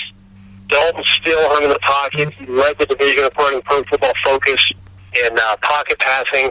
Obviously, Nixon led the AFC in rushing. We saw some backups get some playing time that we needed. Tyler Boyd emerged. He's going to be a major threat alongside A.J. Green. And Jesse Bates had a huge season. In fact, even the defense that was maligned most of the year, once they fired Terrell Austin and Coach Lewis took over the defense, they improved. I think it was 30 to 50 games, or 30 to 50 yards a game average. They improved on defense. So there's a lot to look forward to, even though injuries just wiped out 2018. Sadly, you guys just had a womp type of year, but you know what, man? You guys played well, it's to the best of your ability, and it was a rough year, lots of injuries, but you know what? You can't slight this team for being just a bunch of fighters. I mean, this team is just, the Bengals are one of those teams where you can count them out if you want to. I mean, I remember a couple of years ago, you guys kept the Ravens up. Remember with that one tackle keeping them from the first down? Remember that? Was that 2 years ago where the Bills went completely off? It was last year when the Bills were in the playoffs for the first time since '99. Yep. I mean, 2017. Yep, that was Andy to Tyler Boyd. Tyler Boyd broke their hearts. It was great. That's the first down, man. I mean, there it is. So, I mean, that's right. So you guys are amazing. I mean, for that, but it is what it is. The poor Bengals have had some tough goes, but regardless, man, I mean, right now you guys have a big chance to turn things around. So let's go and talk about some free agency, if we will, and let's go ahead and get on in to this last past year in free agency. So, courtesy of the ESPN of ESPN.com, let's take a quick little look here. I mean, you guys re-signed Tyler Eifert, of course, which big man out of Notre Dame, numerous years now, but he's back. B.W. Webb at corner, you guys got him from the Giants. You guys have, of course, C.J. Uzomah, tight ends. You guys have another. You guys in your tight end game is big. Andy Dalton loves his tight ends there, so big time players. Then Preston Brown, another player, which is brought back linebacker there. Also Bobby Hart, right tackle, another guy who was right back with the Bengals, and John Miller, guard. I don't know actually where he's from, but they have him listed here. So with that said, go ahead and elaborate a little bit on those picks and what you think, those free agency pickups, and of course any other pickups that I may have missed. Well, we also picked up John Jerry. There was some mumbling that Clint Bowling might end up hanging it up. We love him. Horrible that he had to retire this early, really, but he did what's best for him and his family. We really appreciate the effort he's given us all the years. He's been a fan favorite. So they did pick up John Jerry. Now, it hasn't been a sexy off season. I would call the Bengals off season the white New Balance of the NFL off season.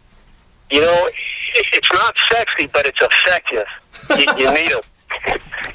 So BW Webb has gotten some rave reviews from the new DC on so he's experienced with him, but the leadership, the intelligence, the football IQ has drawn a lot of raves. John Miller and John Jerry are both upgrades from what we have on that offensive line. Now, whether they're going to be starting, what exact position they're going to be starting, you know, that's up in the air. Hopefully the best man wins in camp. But if you look at Pro Football Focus grades, both John Miller and John Jerry have rated higher than Alex Redmond, who was right guard last year. And we've got Westerman, you know, obviously who isn't a free agency guy, but he's going to be given a shot at left guard. So it wasn't sexy, but with the injury to Jonah Williams, that offseason, those signings, those two offensive lineman signings are going to be huge. And that's a big thing. You guys, I mean, at the end of the day, you know, Andy Dalton has, you know, hey, some people would argue, oh, well, his time is done or whatever, move on. But others will argue, no, he's actually a pretty good quarterback. He's got to freaking protect him. So, I mean, you know, it's just one of those things where the big boys up front really do mean plenty. And, hey, re-signing the big guys or signing, you know, the big boys up front are definitely, you know, that's kind of essential to an offense, just saying. So, let's go ahead and move on over now to the draft. Courtesy of ESPN.com here. First overall pick with the 11th overall pick in the draft game, the first round that is, sorry, for the confusion. Jonah Williams, offensive lineman out of Alabama. Yet another big boy, man. Bringing him in was absolutely awesome. This guy is, you know, one of the premier linemen out of college football this year, playing, you know, pretty darn good all throughout the year. Played great at the Senior Bowl.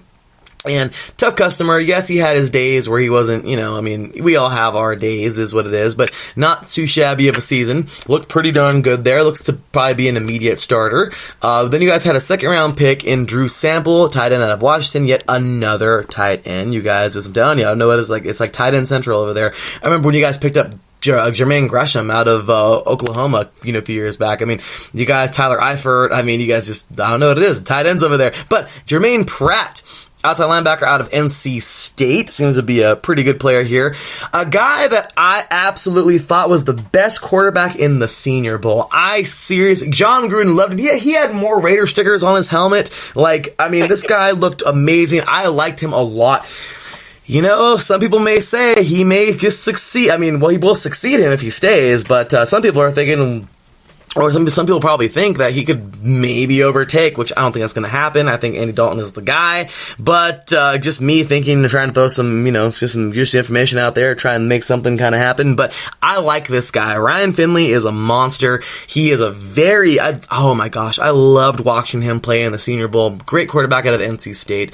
Got him in the 4th round. Also, Renell Wren. This guy is another beast out of Arizona State. I'm a Pac-12 guy myself over here in Southern California, so this guy right here is a very good player out of Arizona State. Very tough defensive lineman. Then you have Michael Jordan, which is, you know, not Michael Jordan, but Michael Jordan. You know, pretty good player here, center/guard out of Ohio State. Then we have here Trayvon Williams, running back out of Texas A&M. Got to see this guy run a lot this last past year for the Aggies. Gig him. He looked pretty darn good. Don't know how he fell so far back, but you got a good pickup there. Deshaun Davis, linebacker out of Auburn. Pretty good linebacker you guys got there. Rodney Anderson, running back out of Oklahoma in the 6th round. And then 7th round, Jordan Brown, corner out of South Dakota State. Go Jacks. So with that said, pretty good draft. I think I gave you like a A- or a B+. I actually thought it was I think I guys gave you a solid A because there's a lot of good pickups here. But overall, go ahead and recap the draft, Mr. Captain Obvious, and tell us,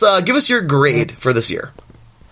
I like a B+. I would have loved to see them package some of the extra draft picks and move up more often in the draft to hopefully add some more offensive line depth.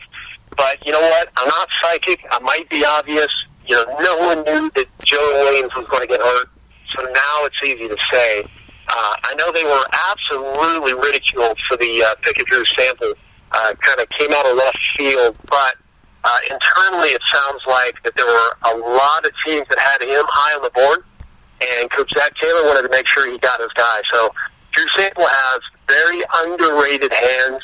He's going to be a key in the passing offense, but he was mainly brought in for his blocking ability. So that's going to be another addition to help out on an offensive line that a lot of the critics have questions about.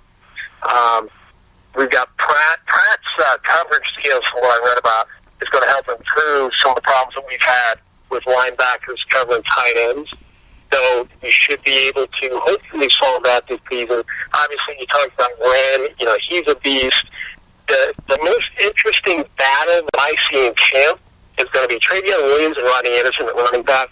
I think we're stacked at running back. I do not want to lose either of these guys. Travion Williams has already talked about having a chip on his shoulder. He's got something to prove. Rodney Anderson was Joe Mixon's boy at Oklahoma. They've already got chemistry. It's a 1-2 punch with them there. They get reunited here in Cincinnati. With Bernard and Mixon already in the fold, someone's going to get left out. Probably not going to be those two guys. Deshaun Davis, we've got a good history with Auburn, obviously, and War Eagle. My wife probably wants me to say that, so I don't know what she's saying, but hey, she grew up down there, so he's going to help out the linebacking core. So I think a lot of people would say it's a tie between the offensive line and the linebacking core for weakest position groups. I think those linebackers are going to surprise some people, and then Zach Taylor's going to be able to find a scheme for the offensive line that are going to make a lot of fans happy. So draft grade B+, I think they addressed the needs that they needed to. Nobody was a real reach, and I think they're going to prove it this year. I like it. You guys looked pretty darn good, man. I have an A because why? Like, why? What more does this team have to pick up? You know what I mean? Like, you guys look good. Like, I really thought that this was a pretty tough, group of guys you guys picked up, and I like that running back battle you brought up as well in camp. And I mean, you guys are starting just a few days. I really, really, really like what you guys got going, and just a very, the Bengals. You guys have had tough year and tough year and tough year. I mean, you guys have had so many tough years, but you know what? This year, just looking so, like a different type of team. It's really exciting to see the Bengals being able to, pick up players with lots of meaning instead of just players who you think are going to be good. You know what I mean? Does that make any sense? Yeah, absolutely. Zach Taylor has talked about wanting to get hardworking, high-character guys. Those are exactly the guys he targeted, and he got them. So he got the guys that are going to fit into the system he wants to establish. The players are already buying in. Everything's cooking. I'm excited about it, and I'll tell you what, you sound excited too. We need to get you in the national media because some of those guys are a little bit more sour on the team, and they're going to see something this year that's just going to shock them. Hey, well, you know what? Me as a current athlete, I mean, playing this game for a very long time now, for a good amount of time now. You know what? I'm all excited. I love the underdog teams. I love teams who are gonna, who are up and coming, and teams where maybe some people just want to be a little too tough on, and then you look at the talent level and you look at who's there, and you look at more, aspects of who's, the up-and-comers and guys who can really get in there and make a splash. Some people some people just are more willing to bash a team because they didn't do so good the year before than to try and pick them up with what they may have done in the offseason or the talent they may have acquired in the offseason. So I'm just saying, I'm more of the optimist, and I love it. So thank you for that. I appreciate you. So with that said, Captain Obvious, we are getting down to the end here. A few more minutes to go, maybe about 7 minutes the most, right around there. But hey, man, it's your time. And you know what time this is, man. It's time to stick it to them. I want you to tell me what you think about the rest of that. I'm telling you, hey, Karsten with the Browns, Matt Hames with the Steelers, and Mr. Chris Shizler with the Ravens all had their stuff to say about the Bengals. It wasn't all bad, but let's just say they all put you in the basement. Hey, man, now's your chance. I mean, you want to be realistic, you could be crazy, fantasy if you want to. They're all going to suck. I mean, whatever you want to do, man. You know, all thoughts, comments, opinions, everything are their own here at iSports Radio, including the podcasters and the guests. So, hey, is what it is. Captain Obvious, it's your time, man. Give us records if you would like to. Give us a record for the Bengals also if you'd like to. That's totally up on you. You don't have to. I know some people are superstitious, and I understand that. But go ahead, man. AFC North, stick it to them. Well, I hate to be Captain Obvious, but this season is going to depend on the health of the team. I don't see the Bengals having the same problem 2 years in a row with injuries. We're going to bounce back. It's going to be a healthier season. I've got the Bengals at 10-6 win the division. I've got the Steelers at 9-7, second place. Ben is probably going to want to retire after this season. The Ravens have a running back behind center. They're looking at 8-8. And the Browns, the hype train on the Browns is so crazy, but I haven't seen them do anything in about 30 years. I have got to wait to see how they play on the field. They've got a diva quarterback. They've got a diva wide receiver. It's going to be an absolute battle in the North. But Cincinnati is the only team without all the drama. I'm picking them to win the North, 10-6. And it's not a reach. This is my factual, data-driven opinion. We've got it. Zach Taylor is a teacher. He's a leader. The players are buying in. They've already had the talent. They're all coming back healthier. And now we've got an offensive-minded, creative, aggressive head coach who is taking the time to teach players what they need to know in the game. We got it. It's in the bag. I hit the applause button. I know you can't hear it, but my gosh, that was awesome. You know what? That's a true fan, y'all. True optimist. Knows that his team is up against the wall, coming off of a 6-10 season. He's going to flip that around and give him a 10-6. You know what, man? I love it. Ladies and gentlemen, Captain Obvious yet again. What an incredible... That was a lot of fun. And you know what? I love how you just, totally just discarded everybody else. You were like, you know what? No. Ravens, no, I'm sorry. Your quarterback is just too young. He's not there yet. I know you didn't say that, but I'm just saying, you know what I mean? That was it. Steelers, nah, not anymore. Your quarterback needs to retire. Browns, you're drama central. You're drama central right now. So guess what? Bengals are just going to leave you guys all to that and pass you right up on by. I mean, what a way to end the show, man. I love this. So with that said, man, so we're right at the end. But let's do this, man. Let's do this. Let's have some fun. And, hey, you know what? Let these fans know, where can they find you? I mean, where can they find you on social media? Twitter, of course. Anything else you may do, any type of websites you may run or whatever, or just a casual fan on, diehard fan that is, on Twitter. Where can these diehard Bengals fans find you, man? Who dey? Yes. Instagram and Twitter, you can find me at Bengals Captain. And if you're lucky enough to be in the beautiful city of Cincinnati, come on down to Lot 1. Look for the Bengals Bomb Squad. You can't miss this one. The right-hand side of Lot 1. Big John, Houday Baby, all the most famous Bengals fans you can find. Party with us. Come out and see us sometime. We'll show you a good time. I'm loving it. Hey, man, if I'm ever out there in Cincinnati, I don't know, might be for a Raider game. That'd be pretty sweet. I mean, you know, man. Hey, come on out. I'll hook you up with tickets. I've got 13 season tickets. I got you. Oh my gosh! You know what? I just might have to go out there, Mr. Captain Obvious. I'm just that is awesome. That is amazing. Well, I want to see when the Raiders are playing, man. That'd be sweet. But when the Raiders are playing, you guys. But hey, that's awesome. You guys are absolutely such a cool fan base, and I mean, I think all the teams are. So many great people in so many different fan bases, and that's what the show does, man. It brings everybody together because at the end of the day, a rivalry is whatever you want to say. Football is family. I mean, am I right? Absolutely. I've met so many people. We've got friends over in London. We're going back to London to watch them play the Rams. We have lifelong friends we're going to see again. I've been to London in between the two games when they played 2016. We met up for dinner. You know, no other sport brings people together like the NFL. And Absolutely love it. You and me both. I definitely agree. So with that said, Captain Obvious, it has been great. Once again, y'all, Captain Obvious.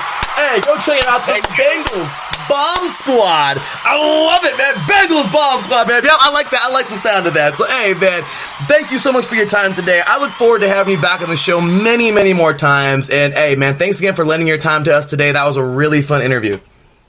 Thank you. I had a blast. And everybody, hooday. That's what I'm talking about, man. Hey, have you a great rest of your week, man. God bless you and your family. We'll talk to you soon, man. Have you back on the show very soon. All right, thank you. Thank you. Bye-bye. All right, bye. All right, y'all. Once again, Captain Obvious. Gotta show him some love, y'all. When we get back, we take ourselves a short break. When we get back, you will get the final analysis from Mike, Pat, and myself about the AFC North. You are listening to 3 and Out, 8 divisions in 8 days, right here, y'all. AFC Week, AFC North Edition, right here on IE Sports Radio, your directory for all that is sports. We'll be right back after this. Attention, all sports fans! If you're someone who wakes up each morning with lists of sporting events to go along with your to-do list for the day, then you just might be a diehard. The world of sports is as vast as the ocean is deep, including the major leagues, the minor leagues, the college, and everything in between. This is me, your boy Larry B of IE Sports Radio, welcoming you to join me every Monday evening at 4 p.m. Pacific, 7 p.m. Eastern on The Defining Moment, a show that focuses on what really matters in the sports world, sports themselves, and nothing outside of them. Once again, tune in for The Defining Moment with me, your boy Larry B, every Monday evening at 4 p.m. Pacific, 7 p.m. Eastern on IE Sports Radio, right here on Spreaker.com. We'll see you there. I told you we'd be right back. I took a brief moment here, y'all. So, with that said, we are all done with the AFC North, y'all. 4 teams down, 28 to go, and it is time for the final analysis. So, handing it on over to Mr. Mike Pat, the editor of the IE Sports Radio blog and member of the IE Sports Radio team, of course, the IE Sports Radio family, and of course, member of the IE Sports Radio 3 and Out team. Without further ado, Mike Pat! I got his recording right here, his audio clip. He's going to tell you what he thinks of the AFC North this season. Hey everybody, Mike Pat here. So my opinions on the AFC North are as follows. Still one of the most competitive divisions that you've got in football. All of these teams are good in their own ways. I think it's going to be a very hard-nosed fight this year, especially more in years past, because Cleveland, who for years was kind of the, cellar dweller team in the division, is now actually really competitive and kind of scary. So, here's how I think it'll play out. I've got Cincinnati in 4th. Nothing against the Bengals. There's actually a lot to like about their roster, but Andy Dalton, I'm still, over the years, not convinced in his ability to get the job done. Plus, they're already dealing with the injuries. They already lost Jonah Williams for the year to injury, and Clint Bowling just retired. So their offensive line, while it was looking good probably about a week ago or 2 weeks ago, is now a mess. So I've got Cincinnati coming in 4th. Just not enough to overcome some of the other star talent in the division. The other 3 could really go any direction. I've got Baltimore coming 3rd, taking a slight step back from last year. They'll still be in the hunt for the playoffs, but I just think, Lamar Jackson, unless he develops well as a passer, this team is going to be a little one-dimensional on offense. And defense, they did lose a couple of star players. They replaced them, but it's going to take time to see how everything kind of works together in Baltimore. So I've got them 3rd. I've got Pittsburgh 2nd, for a similar reason, star talent. The only difference is they have a much more established passer in Big Ben. Their offensive line's still really good. Good playmakers on the perimeter, proven guys. Defense isn't as good as Baltimore's, but still should get the job done. And I actually have Cleveland coming in 1st. Really, those top 3 could go any way, but I think, you get Baker Mayfield another year to develop. Much better weapons than he had last year. Really good offensive line in front of him again, and the defense continues to add playmaker after playmaker. So overall, I think Cleveland has the best roster top to bottom, and I think that next step with Baker Mayfield is going to get them over the top. So Cleveland, Pittsburgh, Baltimore, Cincinnati, but like I said, those top 3 are interchangeable, and even the Bengals might surprise us and be a little bit more competitive despite some of their early injuries. So those are my feelings on the division. I think it's, like I said, really strong division. It could easily put 2 or 3 teams in the playoffs. Alrighty, thank you very much, Mr. Mike Pat. Gotta give him a round of applause, man. Awesome stuff there, as always. And thank you, Mr. Mike Pat, for your input on the AFC North. Now, guys, this is hard for me, because especially I did not know they already lost Jonah Williams' injury, which is going to really put a damper on my thoughts on the Bengals. So I think mine's probably going to be, well, I don't want to, well, you'll see. I don't want to say carbon copy, but it's probably going to be a carbon. Well, it is going to be a carbon copy. So basically, this is how I feel. The Bengals have every chance to get better. And well, they have every chance to improve. Will that be this year? They will improve as a team, I feel, but I still think they're going to be in the basement. I love it. Captain Obvious is definitely optimistic about his team. I think they're a great team. Why not be optimistic? I mean, hey, they're a tough team, and they have certainly lots in front of them. But as of right now, I mean, that draft, as I mentioned, was incredible. Their free agency, pretty good. There's a lot of re-signings, but the draft was awesome. And but I guess the loss of Jonah Williams is tough. I want to give them an 8-8 because seriously, I feel like the AFC North is going to be very competitive this year. Not too many, the majority of the teams will be over 500, and I want to give the Bengals a 500 look, but I think they're going to be right around 7-9, just because they're very. I mean, like, hey, if the bottom is 7-9, that says something about the division. Okay, so the Bengals, if they were in another division right now, could definitely be like a second or third place team.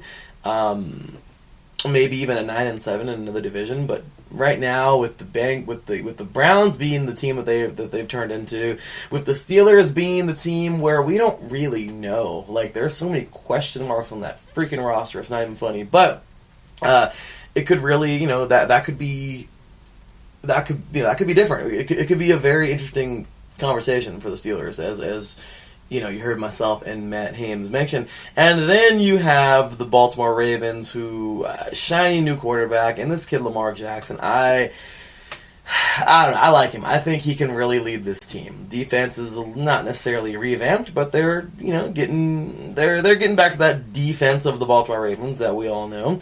So here's the deal, y'all. I'm gonna go 7-9 Bengals, and that's gonna be tough. But that goes to show you once again how tough this division is if the bottom is 7-9. Okay, next up, I am going to be right there with Mike Pat and say that it's going to be very close between the Ravens and the second place team. The Ravens have every chance to get better, but this year in that division where they beat each other down, I mean, I seriously think everyone's going to go win one. I really do. I don't think there's going to be a sweep in the entire division. I think the Bengals are going to win one against pretty much everybody. I don't know if they're going to get swept this year. I don't think anybody is. And that's one of the only divisions I think I can say this about. This and maybe the NFC South. But this year, I feel like I feel like the Ravens have a very talented team it's the NFL, everyone's talented, okay, but, a little more talented than some other teams. The Ravens have every bit of strength to be a 9-7 team, but I'm going to put them right at 500. I just feel like, give Lamar Jackson another year, give him a few more weapons. Honestly, they can really be a 9-7, 10-6 team, but as of right now, I got to put them at 500 at 8-8. Which, of course, leaves me with the champions. Yes, I am going with the Cleveland Browns to win it this year, which means the Steelers are just going to be a close second. I have them at a 9-7, 10-6 type of team. Right now, the Ravens, the Steelers just have it. Big Ben back there, he's doing his thing. Juju, as we talked about with Matt Hames, Juju is an absolute beast. This is a very talented roster, even though they did lose lots of talent. I just feel like, not tons of lots of talent, but they lost the star running back and the star wide receiver, but at the end of the day, they have plenty more where that came from. I do feel like, you can't necessarily replace a person 100%, or a player 100%, but they did a pretty dang good job of finding replacements, and I really like what the Steelers are doing, so I think they're going to be a 10-6 team, 9-6, 10-6, 9-7, 10-6 team, which means we're going to probably have some kind of a tiebreaker. I don't know exactly how tiebreakers work in the NFL, I think they're going to go 1-1 with each other. But I'm giving the Browns the heads up, or, you know, if the Steelers go 9-7, cool. But I'm giving the Browns the 10-6, maybe 10-6, maybe 11-5. But I'm going to say, without the tiebreaker, I'm actually going to give the Cleveland Browns an 11-5 record. I know that's insane, but hey, you know what? This team is amazing. They've come together. You're right, there's tons of drama on this team, but it also can come together. We don't know that yet. The talent level says this team can do it. I still think they're going to have their bumps, but my gosh, if this team can do it, they can really be a double-digit winning team, and I have this team going 11-5. So, crazy as can be. So I'm going to go ahead and recap that. My final records, I'm going to go Bengals 7-9, Ravens 8-8, Steelers at 10-6, and the Browns at 11-5. This is going to be a very fun season. I'm really looking forward to all these teams playing each other. I love it because I love saying this over and over because it's true. The AFC North I put it on Twitter, I say it every year, but the AFC North is the division where your offense must play defense in order to win games, because that's how nasty and how tough this division really is. So I know some of you are probably, rolling your eyes or upset at what I had to say, and myself, as well as Mike Pat.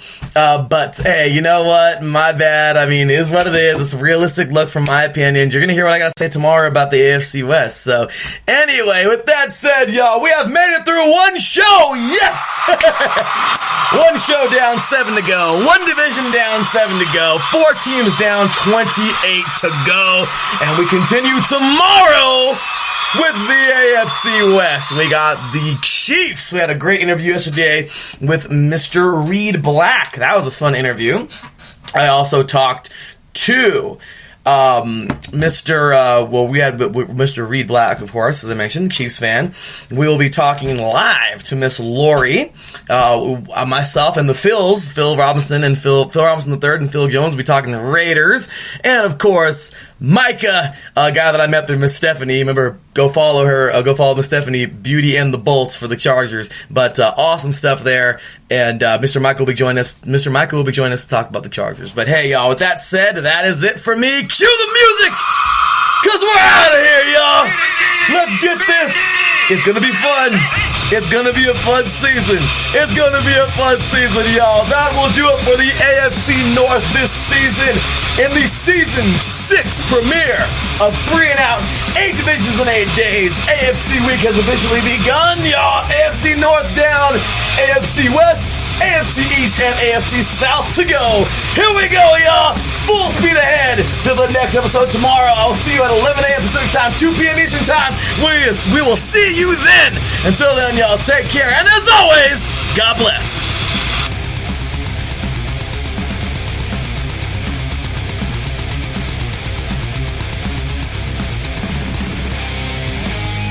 For your next date night